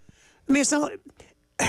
That's really the gist of what we're trying to say. We're not saying Shane Beamer alone. We're saying that's what coaches do. Right. And we're not making it up. That's truly what they do, and we appreciate the text, but that is why they do it. It's a message. And they feel like in their press conference, sending that message sometimes reinforces other things. Or like this, Tyler, I have told a player or players to their faces in meeting rooms, in locker rooms, in, them in my office. It still isn't getting there. You know what I'm going to do now? Say it in front of everybody else. Say it in front of everybody else. Sometimes that's where you end up going. So appreciate the text, but you might think, and look, in theory, you might think it doesn't make sense. But there's a method to doing that coaches will use it when they think it's the proper way to go. And like we said, veteran player, let's just go with Gage Larvadain real quick. Wide receiver transfers in. Heard a lot about him in the spring, right? Yep. Haven't heard squat about him so far in the summer. Could there be a reason? And that message of talking about the tight ends and the start of the wide receiver riff of is what it is. Maybe all of that is to say to those transfer portal receivers or the veteran guys, hey, fellas, we got to get going. Didn't bring you up. Brought up Michael Smith, freshman tight end. Yep. We've heard a lot about our boy Jacobs, the transfer from Florida State, the young guy. Not hearing much about veterans. So, but that is why it is done. But we appreciate the text at 803-404-6100, our Firehouse Sub text of the hour. We've been yapping football in the 1 o'clock hour, sponsored by Atlantic Windows and Doors. Okay, well, just real quick. AP Top 10 was out. We went over it yesterday. Every year, pretty much, one team is picked in the AP Top 10, ends up being unranked. 18 out of the last 20 years that has happened. To me, I feel like it's a no-brainer this year. I feel like it's Michigan. I just feel like you've lost your entire offensive line, lost your starting quarterback, lost your head coach. You got the swirl of the NCAA around you. I think it's Michigan. By the way, Jim Harbaugh has now denied the request to be their honorary captain for game number 1. Really? Yes, he has. That's interesting, too. Are you going with Michigan or you got somebody else? I'd probably go with Michigan if out of everybody. The other one I heard was Florida State, but I think Michigan more than Florida State. That's just me. Probably. All right, that's football in the 1 o'clock hour, sponsored by Atlantic Windows and Doors. What's trending at 2 is next, sponsored by Gamecock Traditions on the Game.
What's trending at 2, sponsored by Gamecock Traditions and Traditions Fine Jewelry. Terry Ford, Tyler Head, as we are hanging up until 3 o'clock on the game. All right, so what's trending at 2, sponsored by Traditions Fine Jewelry and Gamecock Traditions. We've been talking a little bit about with Shane Beamer and trying to read between the lines on what he said and what he didn't say and what he meant and what he didn't mean after Saturday's first scrimmage. And, of course, scrimmage number 2 will come up this weekend as well. Yep. So here's Shane. Offensive line, look, to the surprise and the shock of no one, that's the number one area that Gamecock fans are looking at when it comes to the key to having a better season.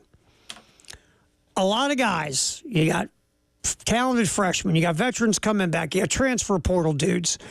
A lot of mixing and matching here to hopefully you shake out 5. Now, it feels like some of the things you've read, you could see Rashawn Lee at center. You could see Simpkins and Ball at guard. You could see Josiah Thompson at left tackle. I mean, you can see a lot of things here. Sure. Tree at right tackle, who knows? Sure. But here's Shane Beamer talking about the offensive line after that scrimmage on Saturday. I feel pretty good. They've battled for one, outside of Marquis and Ja'Kai not playing today. They've been healthy. And Marquis just had something that he kind of tweaked a little bit. What's today? Saturday, yesterday, I guess, or Thursday. And then Ja'Kai, same thing. Don't, like I said, expect both of them back at practice. So first part is they've been out there. They've stayed in the fight. We've got a full group out there where we're not like banged up right now. So proud of them from that standpoint, the way they prepared their bodies over the summer to withstand the rigors of training camp. And then overall, I've been pleased. I like the way that group is working. Lonnie is, mixing guys in and out and getting them work at different spots. And I feel like those guys have done a good job. I like the way that we've run the ball in practice this week for sure. And it was good to see some of those backs carry the ball today. We really wanted to come out of this scrimmage having a good idea about the running backs and who we can count on right now and who may be in that rotation going forward. And the offensive line out there gave us an opportunity to do that, in my opinion. So, I mean, he liked the way they fought and they battled, and we know the offense, shot themselves in many feet on Saturday. They moved the ball well, but they couldn't complete drives, and we saw that issue last year during games. So, again, reading between the lines there, could have been worse, right? Is that the best way to look at it? It can be better, but it could be worse, and it feels like, we'll see where it ends up, but it wasn't this. Is what it is. Or, not a whole lot of consistency. So I feel like it's probably still not where they want it to be, but they feel like it's trending in the right direction right now. Sure. And again, you have a lot of bodies in that room. Mm-hmm. You bring in some guys from the transfer portal that have a good amount of experience. You have when guys like Rashawn Lee, that's probably about the only one we can legitimately say we know is going to be starting on the offensive line, assuming that he's healthy. Knock on wood, obviously. But you have time to figure out who that 5 is. And even going into the first game against Old Dominion, maybe you have a couple different rotations you want to work in there to see who definitively is your best 5 before you go on the road and play Kentucky in week number 2. So, again, I don't expect them to have this figured out to a T right now, but I'm sure they have a pretty good idea of which way it's trending. So, and obviously, and to me, again, the top 2 keys of this season are easy. To me, it's offensive line and quarterback. Yeah. If your offensive line can be solid, you should be able to run the football. You have a running back, if healthy, in Rocket Sanders. We know what he can do. Sure. You have other guys in that running back room as well who could be productive for you. And you have a quarterback that can do stuff with his legs. So if your offensive line can hold their own, you'll be able to run the ball that takes pressure off your new quarterback. Right. And if your new quarterback can, not have to worry about being behind by 3 scores and have to wing the ball all over the place and can grow and develop at a nice pace, that only helps you as well. So, offensive line quite vital. All right, we'll hear some more from Shane here in just a little bit. All right, so also what's trending at 2, sponsored by Traditions Fine Jewelry and Gamecock Traditions. Mookie Betts came back to the lineup for the Dodgers last night, hit a home run, matter of fact. But what's interesting about Mookie Betts is once again, Mookie Betts has said, you know what? You guys are staying in Milwaukee at the Pfister Hotel. Guess where I'm not going to be? The Pfister Hotel. And the reason he doesn't want to stay at the Pfister Hotel in Milwaukee is because the Pfister Hotel, according to a lot of people, is haunted. Right. Mookie wants no part of that.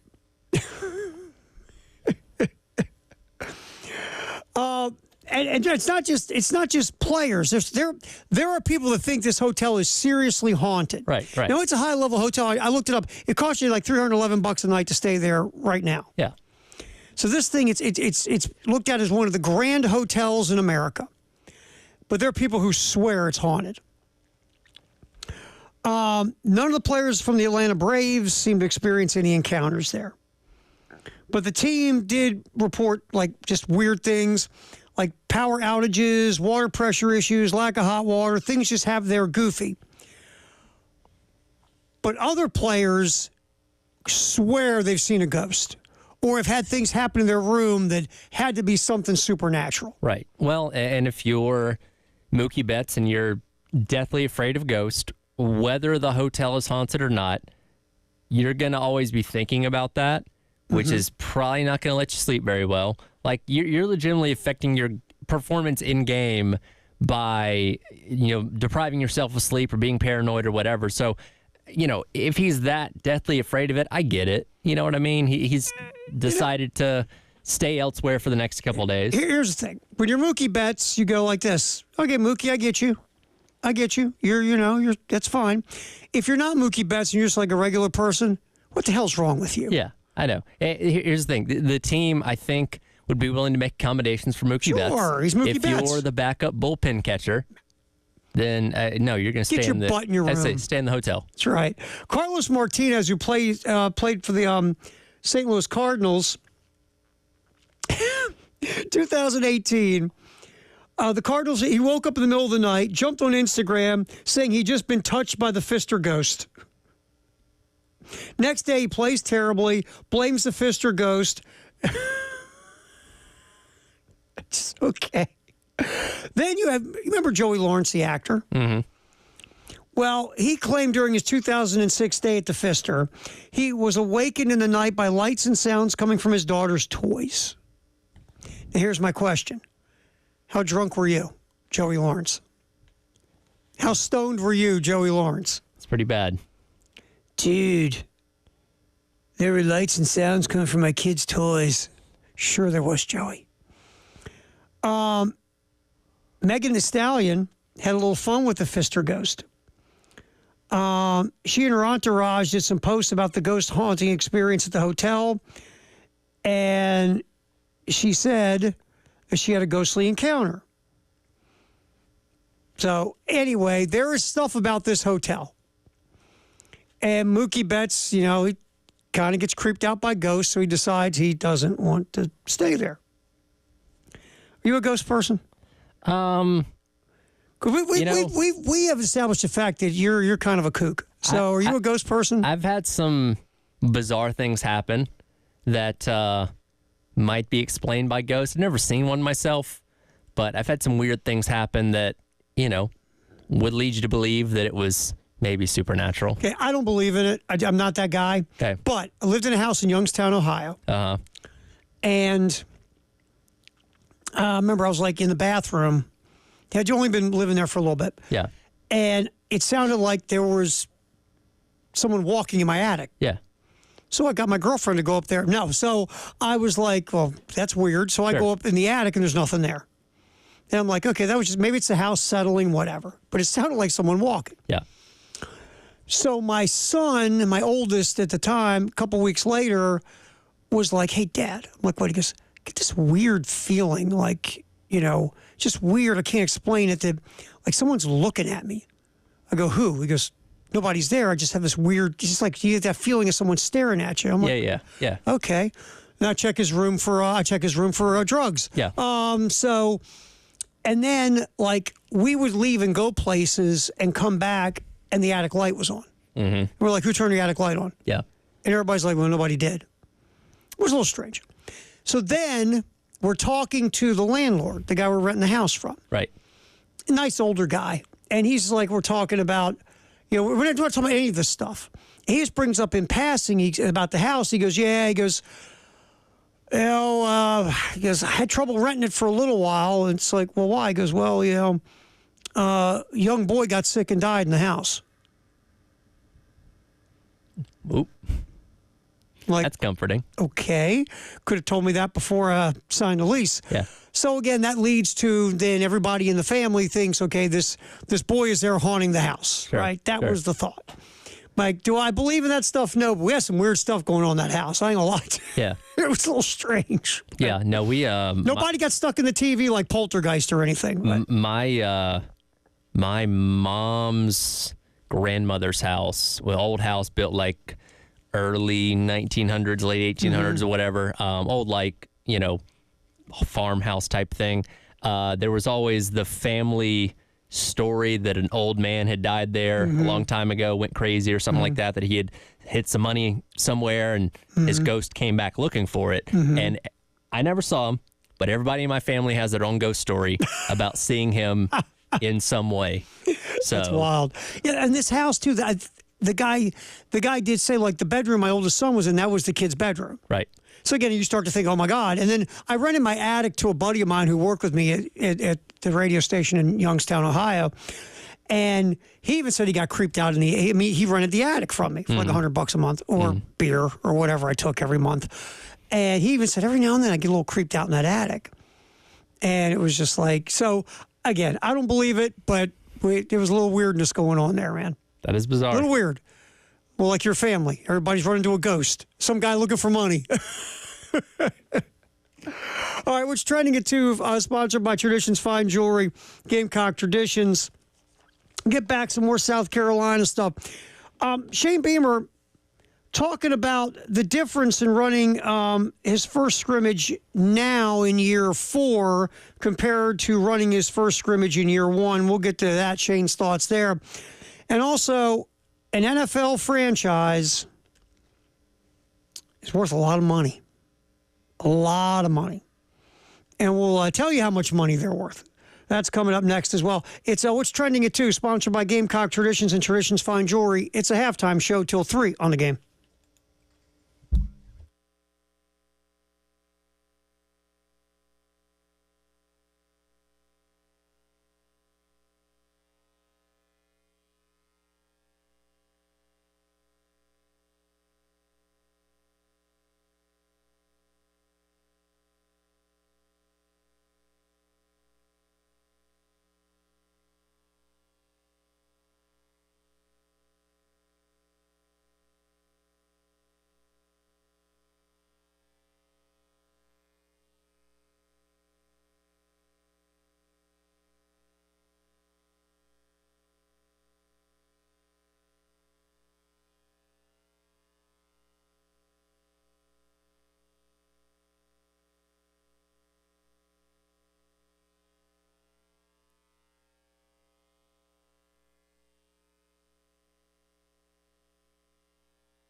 Halftime show, Terry Ford, Tyler Head, What's Trending at 2, sponsored by Gamecock Traditions and Traditions Fine Jewelry.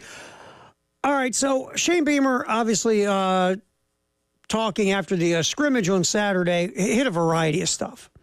One thing he talked about was the difference in running his first scrimmage in year 4 as the head coach compared to running his first scrimmage as the head coach in year 1.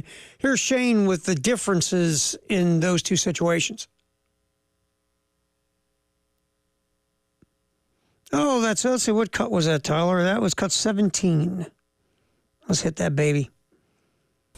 Great question. This is what I do. Yeah, I know. Well, making me think. Probably just having a better understanding of, physically what you need to do with the football team to have them ready to go game 1, if that makes sense. Not that we weren't my first year. I think we beat Eastern Illinois 46-0 or whatever it was. So, we were ready to play, and we played well that night, obviously. But just understanding, okay, today is 3 weeks out, and making sure that I'm doing the right things in practice on Tuesday, Wednesday, Thursday, Friday, leading up to that Saturday scrimmage so our guys can do what they need to do on Saturday, and understanding that you may not need to see Rocket Sanders today as much as you needed to see Matthew Fuller and Joe Warren Howe and DJ Braswell, if that makes sense. Just to get more experience, right? You learn. Right. Because it is whenever you take over a gig where you're running something or leading something or whatever, like a head coach, you think you think you're prepared. And you might be as prepared as you can be, even though you've never done it. Sure. But once you do it, then you go, oh my God. like you get to year 3 or 4, you look back on year 1 and go, I really thought I knew what I was doing? Okay. I really didn't know as much as I thought I did. That's just human nature. Right. And that's really, if you look back, you hope Shane says in year 4, he knows more of what's up than in year 1. Now, to Shane Beamer's credit, he admitted that. And he said, look, we were prepared, went out and whooped Eastern Illinois. But a lot of, there are coaches who won't admit that. They won't say, hey, man, out the chute, I thought I knew it was up, but now in year 4, I know a lot more about the deal. You don't know what you don't know. And yes, growing up with a father being a long-tenured head coach like his dad was, I'm sure there's a lot of things that he may have known going into being a head coach the first year that a lot of guys maybe didn't know. But that being said, there's a lot of things that you don't understand until you encounter them yourself. Yeah. And what you have 3-4 years in compared to the first year is probably a lifetime of difference. And it's just called, you learn on the job. It's what you do. Like I said, even like Shane, you were around one of the best head coaches of his era in Frank Beamer, right? Yep. So you learned a lot from your dad, who was really good at his job. But until you do it yourself, you really don't know, like you said, what you don't know. Yeah. But once you get in there, or you realize this, you want to do it different. Or there was something you did in year 1 that you don't do in year 4. And you might look back on and go, why did I do that? Wow. But there's some things you have carried with you. So it's always an evolving process. But it's interesting to hear him talk about, year 1, it was like this. In year 4, now I'm more like this. Right. So that was interesting. All right, What's Trending at 2, sponsored by Traditions Fine Jewelry and Gamecock Traditions. All right, so Sportico, which does a lot of the money side of sports, put out the NFL franchise valuations, like the value of a franchise. Forbes does this for everything. Right. Forbes does a great job of this, football, baseball, basketball, everything. To the surprise of no one, the Dallas Cowboys are the most valued franchise in the league. Yes. They passed the $10 billion mark. Now valued at $10.32 billion. And of course, a Cowboy fan is, pay Dak and CD. Come on, dude. It's not that simple in the NFL. They have this thing called a salary cap. The number 2 franchise in valuation is the LA Rams at $7.79 billion. Billion. Yeah, there's a couple interesting teams on this list we're going to get to. Number 3 is the New York Giants. 4, the New England Patriots. 5, the San Francisco 49ers. All big market teams and big media markets. The Rams, it's interesting. Look, the Rams leaving St. Louis was a scumbag move in the way they did it. Not leaving, but the way it was done. Sure. It was. It was just a scumbag move, the way it was handled. You want to leave, you leave. You don't take a dump on the city and the state you were born in. Yeah. But here's why the Rams moved. Who's the second most valuable franchise in the NFL? That'd be the LA Rams.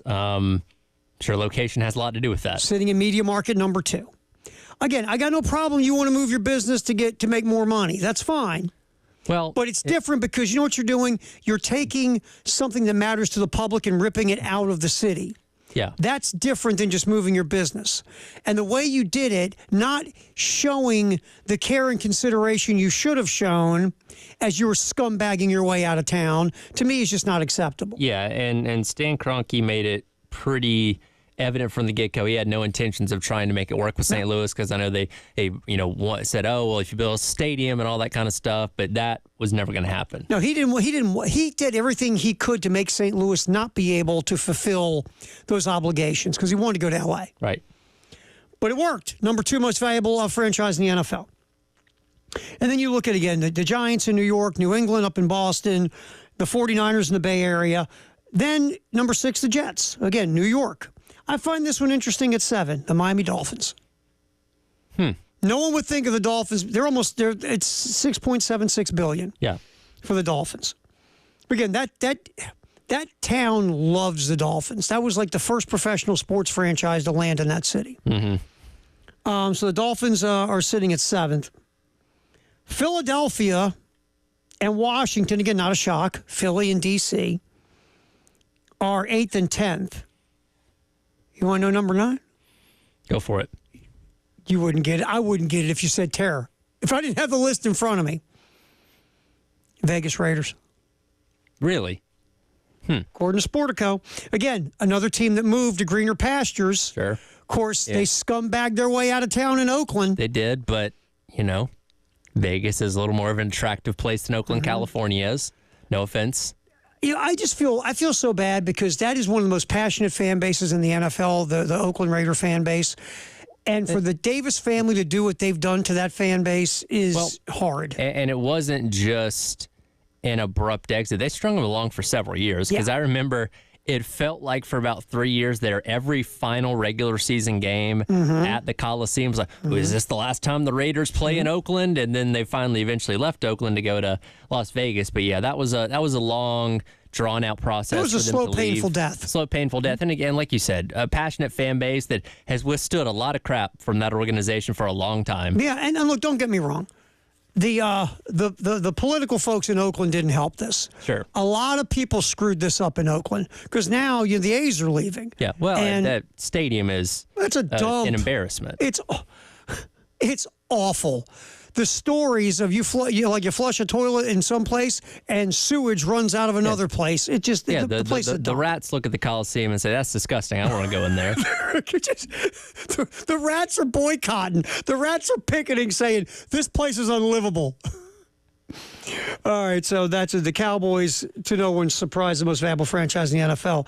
What's Trending at 2, sponsored by Traditions Fine Jewelry and Gamecock Traditions. We haven't really spent a lot of time focusing on the Braves this year. And they'll be a pitcher's duel like nobody's business last night. And Atlanta, they get the win. Look, between Chris Sale and Blake Snell. Snell almost had another no-hitter, which was only done by Johnny Vandermeer in the 30s for the Cincinnati Reds. Right. Snell went 6+ with no-hit innings, and then the Braves got to him. They get the win in extras over the Giants.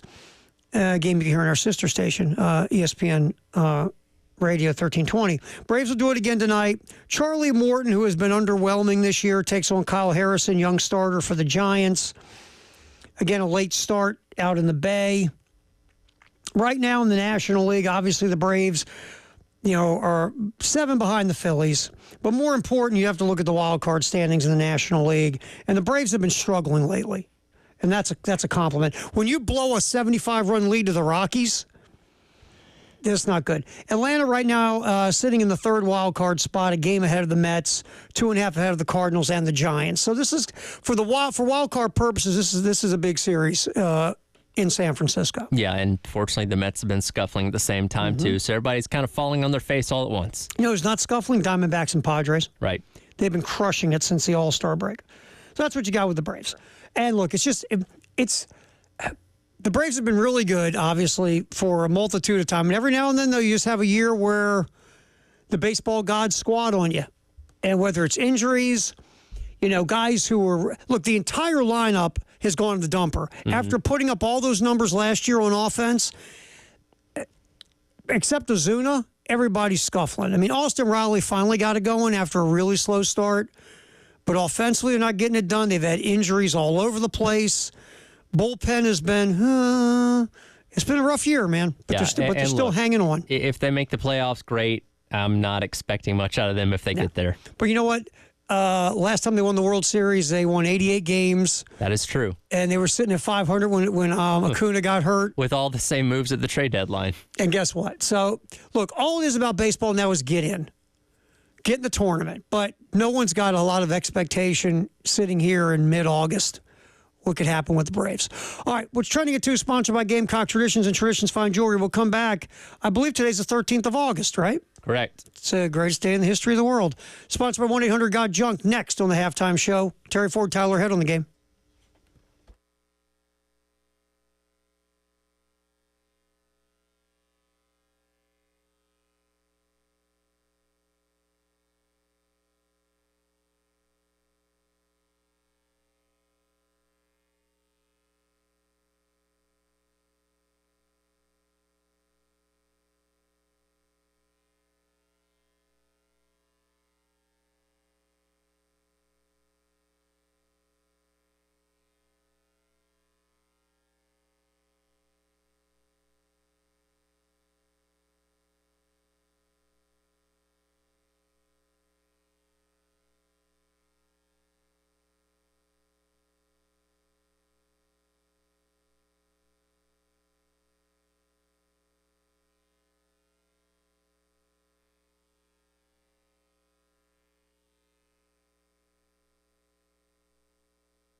Oh, greatest day in the history of the world, sponsored by 1-800-GOT-JUNK, August 13th.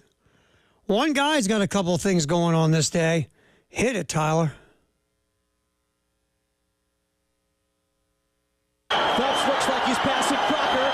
Phelps needs to get by Cavich. Does he have enough in the tank to get it done? Cavich is swimming tough. Phelps above him in lane 5. I don't know if he's going to catch him. He gets it done again. He did it. He did it. He gets it done again. For the second straight Olympics, Phelps at the end gets it done. Michael Phelps, a couple big days on the greatest day in the history of the world. In 2008, Phelps became the winningest Olympic athlete with his 10th and 11th career gold medals, 5 world records in 5 events in Beijing. Then in 2016, Phelps only won 5 golds and 3 silvers. Pretty disappointing, to be honest. Yeah, kind of. Whoa, what a choker. 23 gold medals, which obviously is far and away the most in the history of the Olympics. Or 20, is it 28 or 20? I think it's 23 gold and 28 total medals for Phelps in his career. Just ridiculous. What do you start doing with those medals? Like what? At some point, like if you have 1 gold medal, you put it in a box. It's like above your mantle, fireplace, whatever. Like it's the fixture of your home. When you have 23. Do you have a gold medal room? Do you? Do you just put them in a shoebox? Have you ever, like, you go in someone's kitchen, they got the big knife and fork and thing hanging on the wall? Sure. Do you just hang your medals, like, in different places in the house? Maybe. Yeah. You're out in the garage. One for every room. You're in the bathroom. Oh. Hey, the one in the bathroom. Which one was that one? I was Beijing 4x100. It's just ridiculous. Do you hand them out at Christmas? Like, hey guys, I got everybody gold medals. Or this one, ready? Would you marry me? Is that a ring? No. I mean, the medal's worth more, right? How do you say no if he opens up the big box and he proposes with a gold medal? So does she have to wear the gold medal everywhere, like instead of the ring? She has to wear it around her neck. But okay, I mean, look, women like to be asked about the engagement ring. You're going to get asked a lot more questions about the gold medal. Is that a story? Would that be exactly? What's the deal with the gold medal? Exactly. Like, oh, hey, Michael Phelps, right? I mean, that Olympic career, and they did a thing because again, ESPN. It was list season until football really started. Sure. And they did the 100 greatest athletes or whatever it was. Yep. And Phelps was number 1. Hard to deny that. Yeah, and look, I get it. Our job is doing this in media, whether it's radio, TV, podcasts, video streaming shows. You're always looking to be the contrarian, right? You got to find something. And someone was trying to make an argument, I think it was ESPN Radio on a weekend, for like Serena Williams over Phelps. And I applaud your effort. I really do. But I think she's the greatest female tennis player I've ever seen. And look, there's been some high-level ones like Martina, Steffi Graf. Yep. So I give Serena Williams her props, absolutely. But Michael Phelps won 23 gold medals. And, celebrated here at University of South Carolina. Yeah, yes, he did. It was a training trip. And what he did was so unbelievably phenomenal and dominant in his field. No one dominated their field like that. They just didn't. No. And it doesn't take anything away from anybody else because there's some phenomenal athletes, Olympic athletes. Sure. But just what Michael Phelps did in his field, in his sporting field, no one else did. By the way, I'm looking here. I see no mention of him getting engaged with a gold medal. It didn't happen? It did not happen, not to my knowledge. And that's a game changer if you went that route, though, wouldn't it? Because he got engaged in February of 2015, married in 2016. Right. So he would have already had... He had all the medals, man. Almost all of them at that point. Almost all of them. He was good to go. I tell you what, can't say no to a medal. No, you can't. Just saying. Just saying. And by the way, in 2016 also, when the women won the 4x100 medley relay, That was the 1,000th gold medal in Olympic history, and the U.S. won it. So it's kind of cool and interesting. Wow. Very neat. Also, greatest day in the history of the world, August 13th. 1987, another Olympic deal. Jackie Joyner-Kersee equaled her world record in the women's long jump. Again, it's so funny. I guess there's been so many great athletes in our country, Olympic athletes, that, when that athlete is in their prime, we're all about them. And then when time moves on, we just kind of don't ever talk about them anymore. Right. Well, Jackie Joyner-Kersee popped back up again at the heptathlon in Paris. And you're like, well, I forgot how dominant she was. But she was unbelievable. And in 1987, she equaled her world record in the women's long jump. Also on this day, 1979, Lou Brock of the St. Louis Cardinals reaches 3,000 career hits. And, who doesn't remember 1919? Man of War loses at Saratoga. Upset scores a win, I should say, over Man of War. That was the only loss for Man of War in 21 starts. Upset Man of War. That is where we get the term upset from. There you go, 1919. See, I always thought it was because when you're the favorite team, you're upset. You're mad. Because you lost. Or no, the horse's name was Upset. Exactly. So that happened on this day in 1919. Greatest day in the history of the world, sponsored by 1-800-GOT-JUNK. All right, August 23rd, which is a Friday, at Friday. Charwood.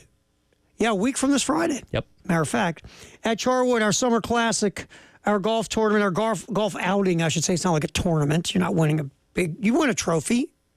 We have trophies for a bunch of different stuff. Right.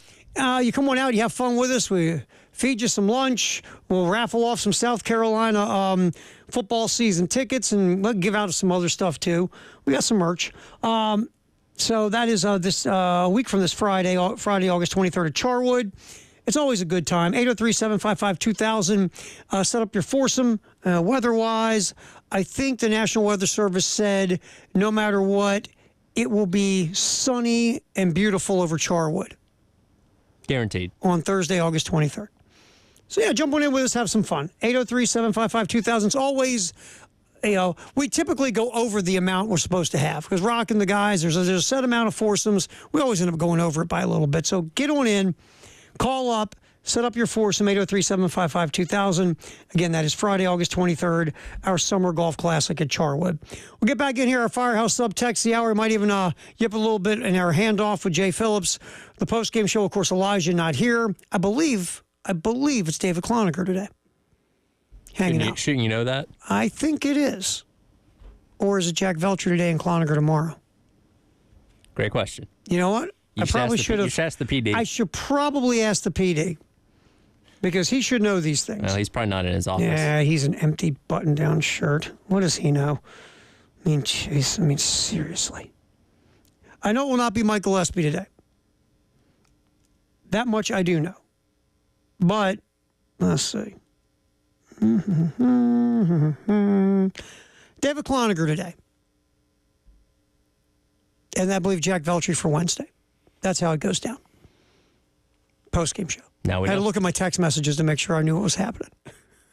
So, great day in history world is done. Our Firehouse Subtext the hours next, 803-404-6100. Halftime show here on the Game.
All right, halftime show, wrapping this sucker up. Get ready for the post-game show. I hope those Beatles make it. Who? Did you ever see that movie where the guy, first something happens that's kooky in the world and the Beatles never existed? I never saw it, but I've seen the heard it was great. previews. It's supposed to be a really good movie. Yeah. And then he became, he got He became the Beatles, right. And he started doing their songs and nobody ever heard him, and all of a sudden he became like the superstar. Yeah. I want to see it at some point. I do too. It looks like a cool movie. Yeah.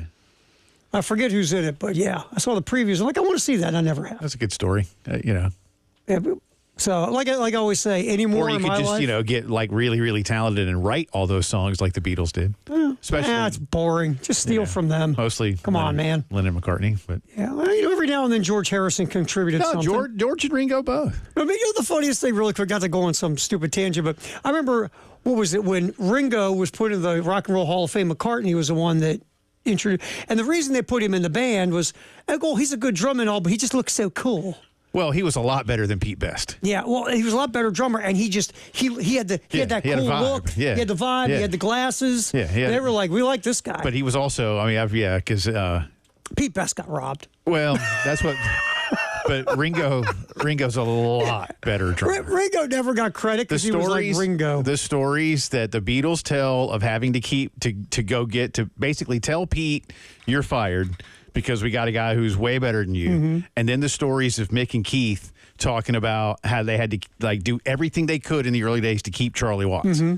They're like, if we don't keep Charlie, we're not a band. So not many people. How many people chased around Pete Best after he left the Beatles? I don't know that anybody did, man. I don't know. Not really. How about the story? Speaking of firing a guy, do you ever hear the story of how, to go on a whole other tangent, Metallica got rid of Dave Mustaine, who ended up doing Megadeth? Do you ever hear that story? Yeah, a little, yeah. I was watching the behind the music. Basically, they were living in some warehouse, right? And they finally had enough of him, so they bought him his bus ticket, woke him up. He was sleeping in some sleeping bag on the third floor. They kicked him and said, "Dude, you're a pain in the butt. Yeah. Here's a bus ticket."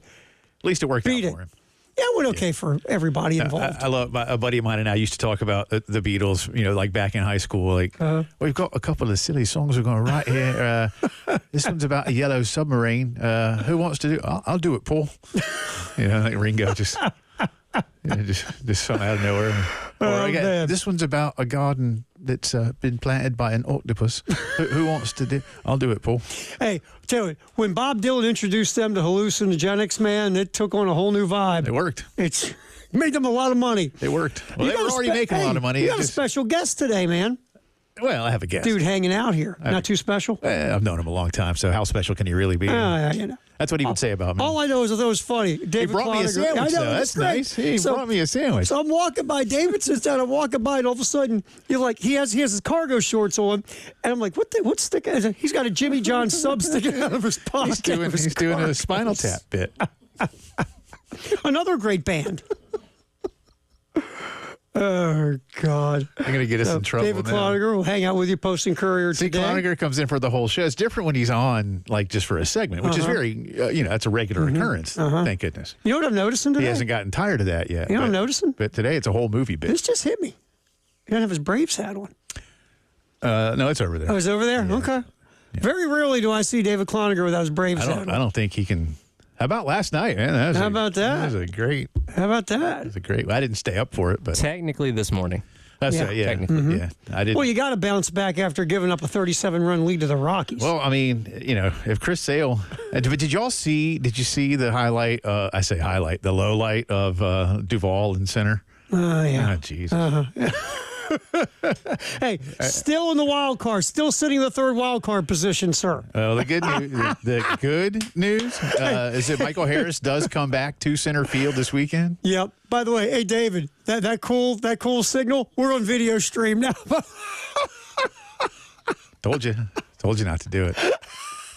We don't have a camera pointed out of me. I know, thank God on that one. That was good. Told you we didn't need video. Some of the best things happening here away from the video camera and the microphones, thank God. Yeah, no, I'm very happy to have DC. We'll talk a lot of Gamecocks. Always good to have David hanging around with us. We may get into what the Braves I don't think David's are going not to do doing. that. I bet you in 3 hours he will dodge that like nobody's business. Might talk some Zeppelin or Van Halen. Now that he'll do. Yeah. Now he's in. And see how fast he can eat that sub. And then we'll talk about Spinal Tap and airport scenes. All right, I'm going to anyway, so David will be here with you hanging from 3 to 6. Yeah. Poor Veltri coming in tomorrow, not going to know what hit him, is he? I was going to say. He's just a young buck Jack. who That's doesn't know what's right. going on yet. He has no idea. We got the grizzled veteran here in I Cloninger. feel like I've gotten him up to speed a little bit in the morning, so I think he'll be ready to go. I hope so. Well, that's the thing. I mean, being a young beat reporter, you haven't learned what's up yet. Like, you a little bit of time. Like David's been doing this thing for so long, David's a whole different guy with this stuff. when Dave's not around, something's like it throws you feel the earth tilt in the wrong way. Somebody has to ask the first question. Yeah, Shane's like. The funniest thing is when David's not there, and someone else asks, it totally throws Beamer off. But Shane, because I'll watch him, right? I watch him, and Shane will really he'll get like the big eyes, like, where's David? Like he doesn't know what's going on. Like it's really thrown him off, which is great. Hey, coaches have routines. No, they do, man. Yeah. Coaches, listen, I don't know that there are anybody that's more, other than like the military, like people that are more regimented in what they do, what they expect than like college football coaches, man. See, Veltri is not, he's got to learn about the degenerate world of radio. Oh, well. He's just way too. We'll get him there. We need. We'll get him there. Don't you worry. Ran Colin Taylor out of the business we did. I know. All right, post-game show coming up next with Jay and David Cloninger. Nice job there, Tyler. We'll talk tomorrow.